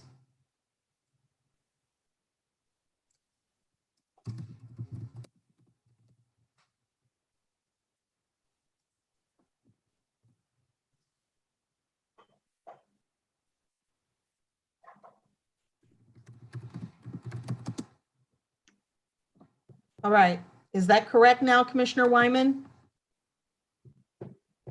Yes. Okay.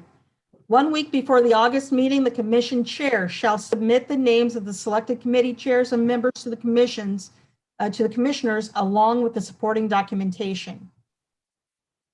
The commission shall approve the membership of the standing committees at the August regular meeting. Appointment to the standing committees shall be for 1 year until the next August meeting. Okay.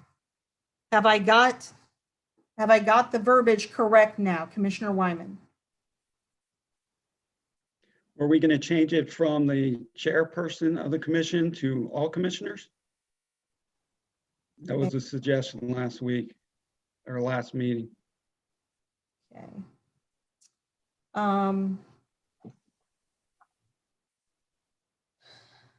The commissioners Shall submit an application. It's cut off here.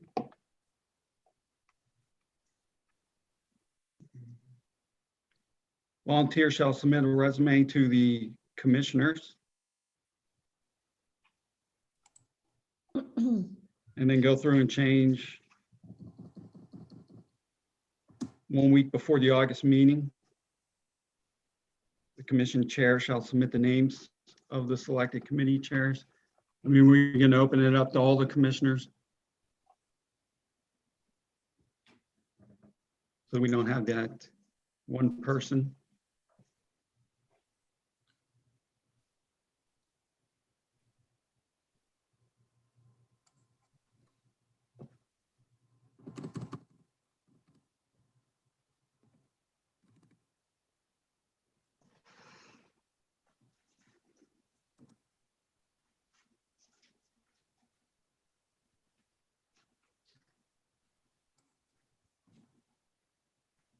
All right, have I got that correct now, Commissioner Wyman?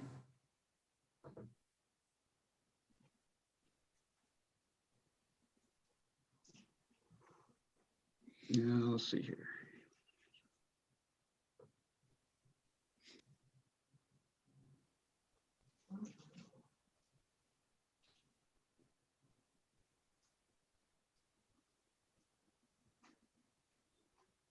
I mean, we could probably, since we're going to all the commissioners, we could probably delete that entire line that starts with 1.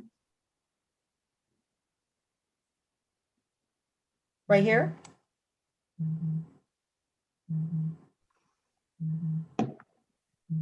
Is that, Commissioner Wyman, can you, this line right here? Yes, You want me to delete that? yes. I don't think it's needed since we're opening up to all the commissioners. That was just for if the commission chair would submit the names. But since we're all going to get the names, since all the commissioners are going to get the names. Okay.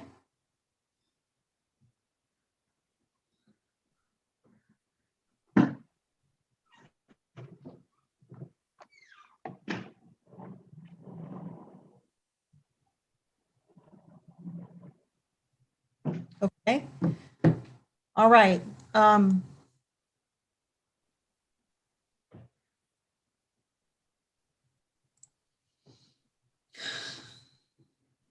Okay, so we've corrected the context.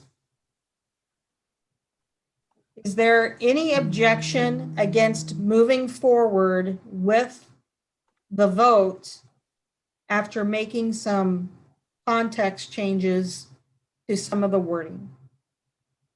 I want to make sure everybody's comfortable. I will amend my motion to accept the language as it is currently written. Thank you, Commissioner. Second. Is there a second? Second. Okay, there's a second on the floor. Okay. Hey, BJ, really quick, dot and standing are right next to each other. There needs to be a space there. Oh, sorry. It's the editing, it's the PDF editor that's making that happen. So thank you. Have we affected how the committee chair is selected? Or is that a different section of the bylaws?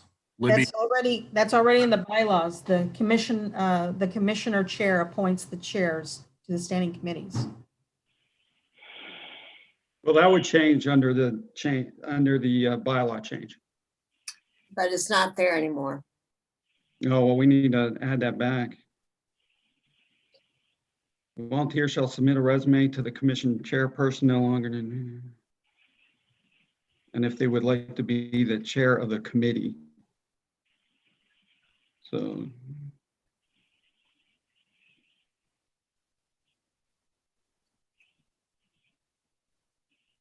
So the commission as a whole would select a chair of each committee.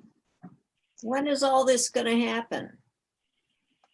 As soon as we have our third reading, probably. Well, no, I mean, when is the commission going to go around picking all the chairs? At what meeting? We have a organization meeting in July where we pick the chair of the commission. And then by August, we're supposed to have the committees. But now we've got to have a meeting to pick the chairs and the committee members. You would do that all in one meeting. What meeting? You would do that all in the August meeting. And that could be a long meeting. We have how many committees? 5? 6. 6?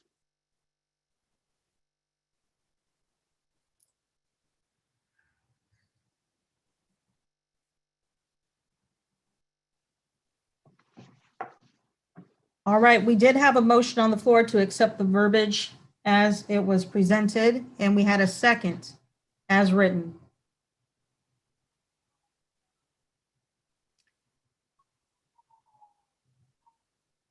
Okay, is there any more discussion needed about the proposed bylaws change? Well, we haven't voted whether to accept the verbiage. Oh, sorry. I apologize. Thank you. I appreciate that, Sergeant at Arms. I will, okay, so I guess we have to, okay, we've already had a second of the motion to accept the context changes. So we'll go ahead and vote to accept the context changes. I guess, can I ask 2 quick questions? And I apologize. Like, do we have the application figured out? Or like, do we need to have a process for the application, number 1? And then also the process for which they would send an email to the commissioners. Like, I'm just trying to think through the logistics of like, we've got all these things in place, but then do we have a solution for that? And maybe this is going above and beyond and we can ignore my questions, but like, these are things that I think Libby's bringing up too, that are going to come up, and just want to make sure we're not being short-sighted and approving it, but then not coming through with the logistics later. Well, using the term of application implies that we're going to have to create an application form. So we'll probably have to create an application form. And then we'll have to create reasons why we accept somebody who's applied and whether they're qualified. I don't think that's going to be a really problem because we're not going to get a lot of applicants. Well, that's the whole point to all of this.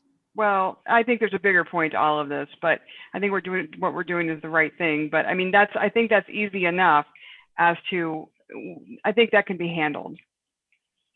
So to answer Commissioner Pfeiffer's question, he asked, will there be an application? That's what we're talking about. I mean, that's why the language is in there, is it not? I'm sorry, I must be misunderstanding. So will we need, I mean, with using application instead of resume, we're going to have to create a form. That's correct. Okay. Does that answer your question, Commissioner Pfeiffer? Yeah, and my primary question was like, do we need to have everything coordinated up front, or we say application, then somebody's tasked later with creating the application, and maybe also just thinking through the process for all the people who submit the application, how they submit that application to the commissioners to know that, and maybe that's on the application form. I'm just trying to think through the technical details of how you get from I'm interested, I filled out the application, I submitted it to the commissioners, now let's review it. Okay. I would mention something in tailing to Commissioner Pfeiffer. If one were to vote to approve the changes to the bylaws, which includes language related to an application that may or may not exist, then the approval, if it passes, were to then put the burden on us to create one to fulfill the language of the bylaws, I would say. So if you are not interested in making an application or feel as though it's not clearly spelled out at this point, then voting against the bylaws change might be prudent.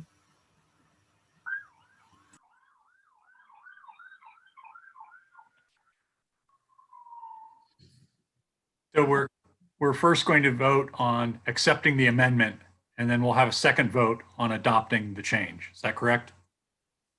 accepting the The bylaw, change of verbiage, that's the amendment. amending the context. Is that what you're saying? Amending the context? Yeah, the amendment to the Vote for bylaw amending the change. This is a first vote. The second vote would be to approve the bylaw change. Correct, correct. I just wanted to be clear. Yeah. Okay. So we've already had a motion and a second to vote to accept the context change. I will go ahead and call roll. And this vote to be exercised is to vote to agree upon the amended context change. We'll call roll. Secretary Bolton, are you ready? Yep, I'm ready. Okay. District 1, Yes. District 2, Yes. District 3, No. District 4,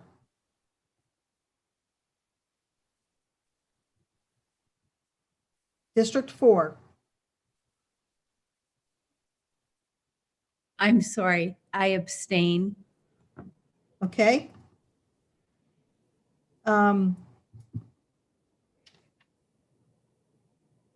Would you like to put your reason for abstention on record? I don't like the word application. I would prefer letter of interest. Thank you, Commissioner Minister. Okay. Commissioner, let's see, where are we? District 6. Oh, I got skipped. Oh, sorry, District 5. I'm sorry. That's all right. That's all right. I'm voting yes, but could I ask Commissioner Pfeiffer to repeat? I think I typed over his vote. Yes. Thank you. All right. District 6. Yes. All right. District 7.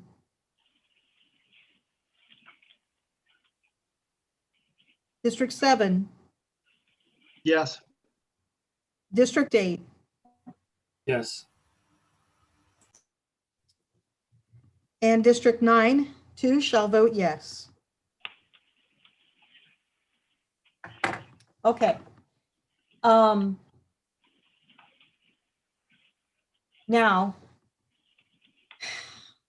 we'll call the question. Is there any reason why we should not vote on this proposed bylaws change this evening?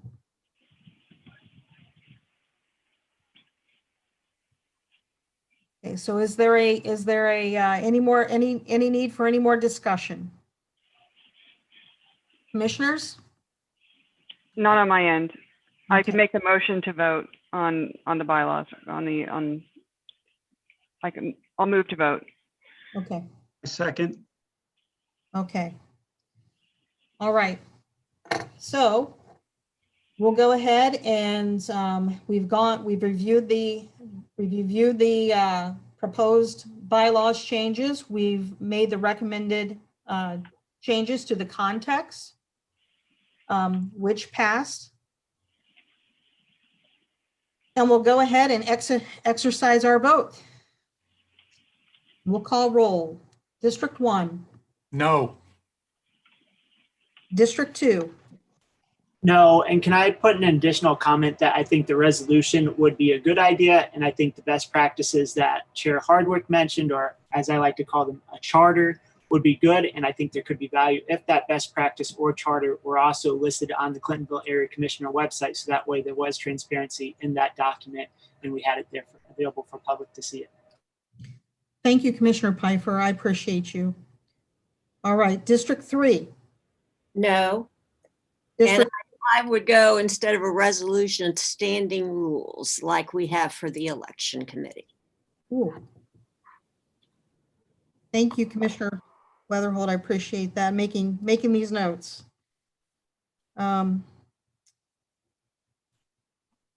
Okay, District 4.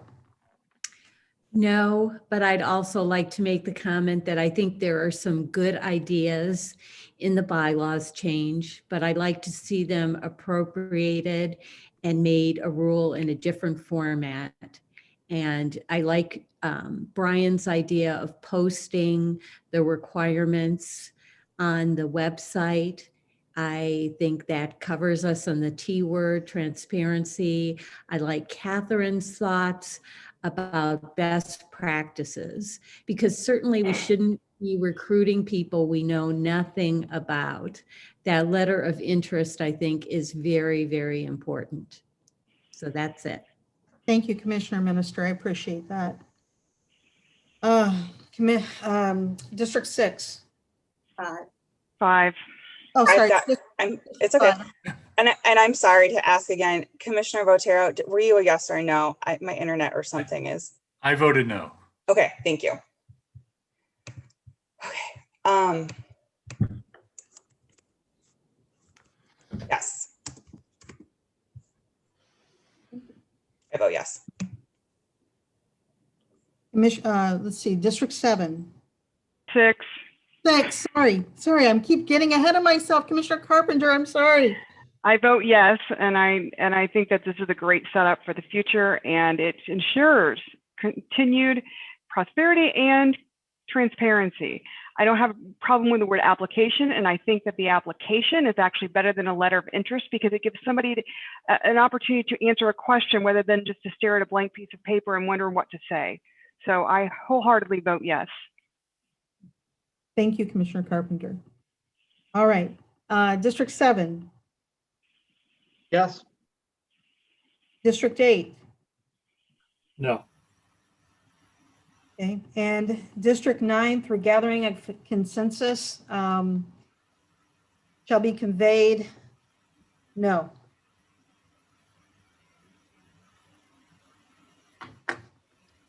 So I think the final tally on that, Commissioner Bolton, is 6 yeses. I'm sorry, 6 noes to 3 yeses. Is that correct? Yes, that's what I have in the minutes. Okay. All right. So we've had a productive conversation and we've had alternative solutions. And Commissioner Wyman, you've had my word since the very first email that you mentioned your proposed bylaws change. You asked for my leadership in making sure to rectify the matter of transparency. And I gave you my word, and I will lead the way. And it may not be fashioned to a bylaws change, but it will be with a recommendation of our fellow commissioners and what they were able to produce today. And I want to thank you, Commissioner Wyman, for leaning into an uncomfortable conversation for some. And there is nothing but good that can come from your recommendation. And I appreciate that.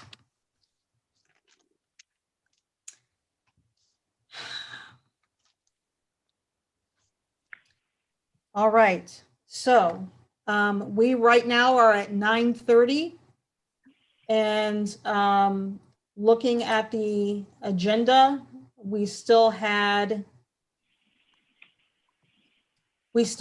a matter of the urban deer discussion. Commissioner Weatherholt, would you mind if we tabled that until January?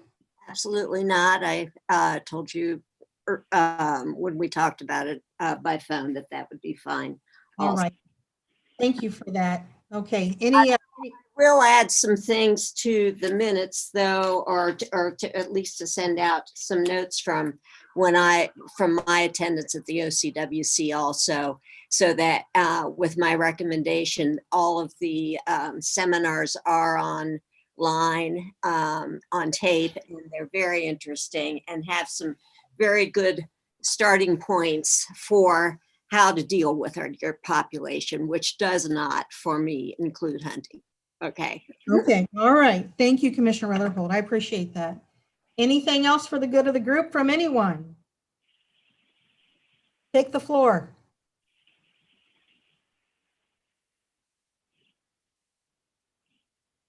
Okay. I'll be really quick. Hi. Good evening, everybody. I spoke with Sandra Lopez and Catherine Cole yesterday regarding I believe you all wanted just some information on the legality of urban hunting or deer hunting in the area. I don't have an answer just yet. I know you all are tabling that for next month. So just want to let you all know that we're working on getting an answer just regarding that. And just for a point of clarification, was it to just know about the legality of the urban hunting, the deer hunting, or was it also to create a program to help control the population, or both? Well, I'll tell you what, let me touch base. Let me touch base with Commissioner Weatherholt and let us compare notes. Can we circle back to you? Yeah, okay. Thank you for coming on tonight, and I'm sorry, I hope that it wasn't too big of an inconvenience. Thank you for being here. Thank you. Thank you all. All right. All right. Thank you. We'll catch up with you in January, okay? All righty. Thank you. And sorry to have gotten on late tonight. Oh there were my two other gosh. meetings. No worries. No, we're okay. All righty. Thank you. Thank you all. And look forward to speaking with you. Thank you. Absolutely. All right. Anybody else? All right. We may have lost Commissioner Wyman. Yes. Okay. I'm only at 2%, so I'm gonna have to get off. All right. Well, then, is that your motion to adjourn, Kendra? It's my motion to adjourn. I like that. Do we have a second? I'll second. All right, right on. Hey, happy holidays, everybody.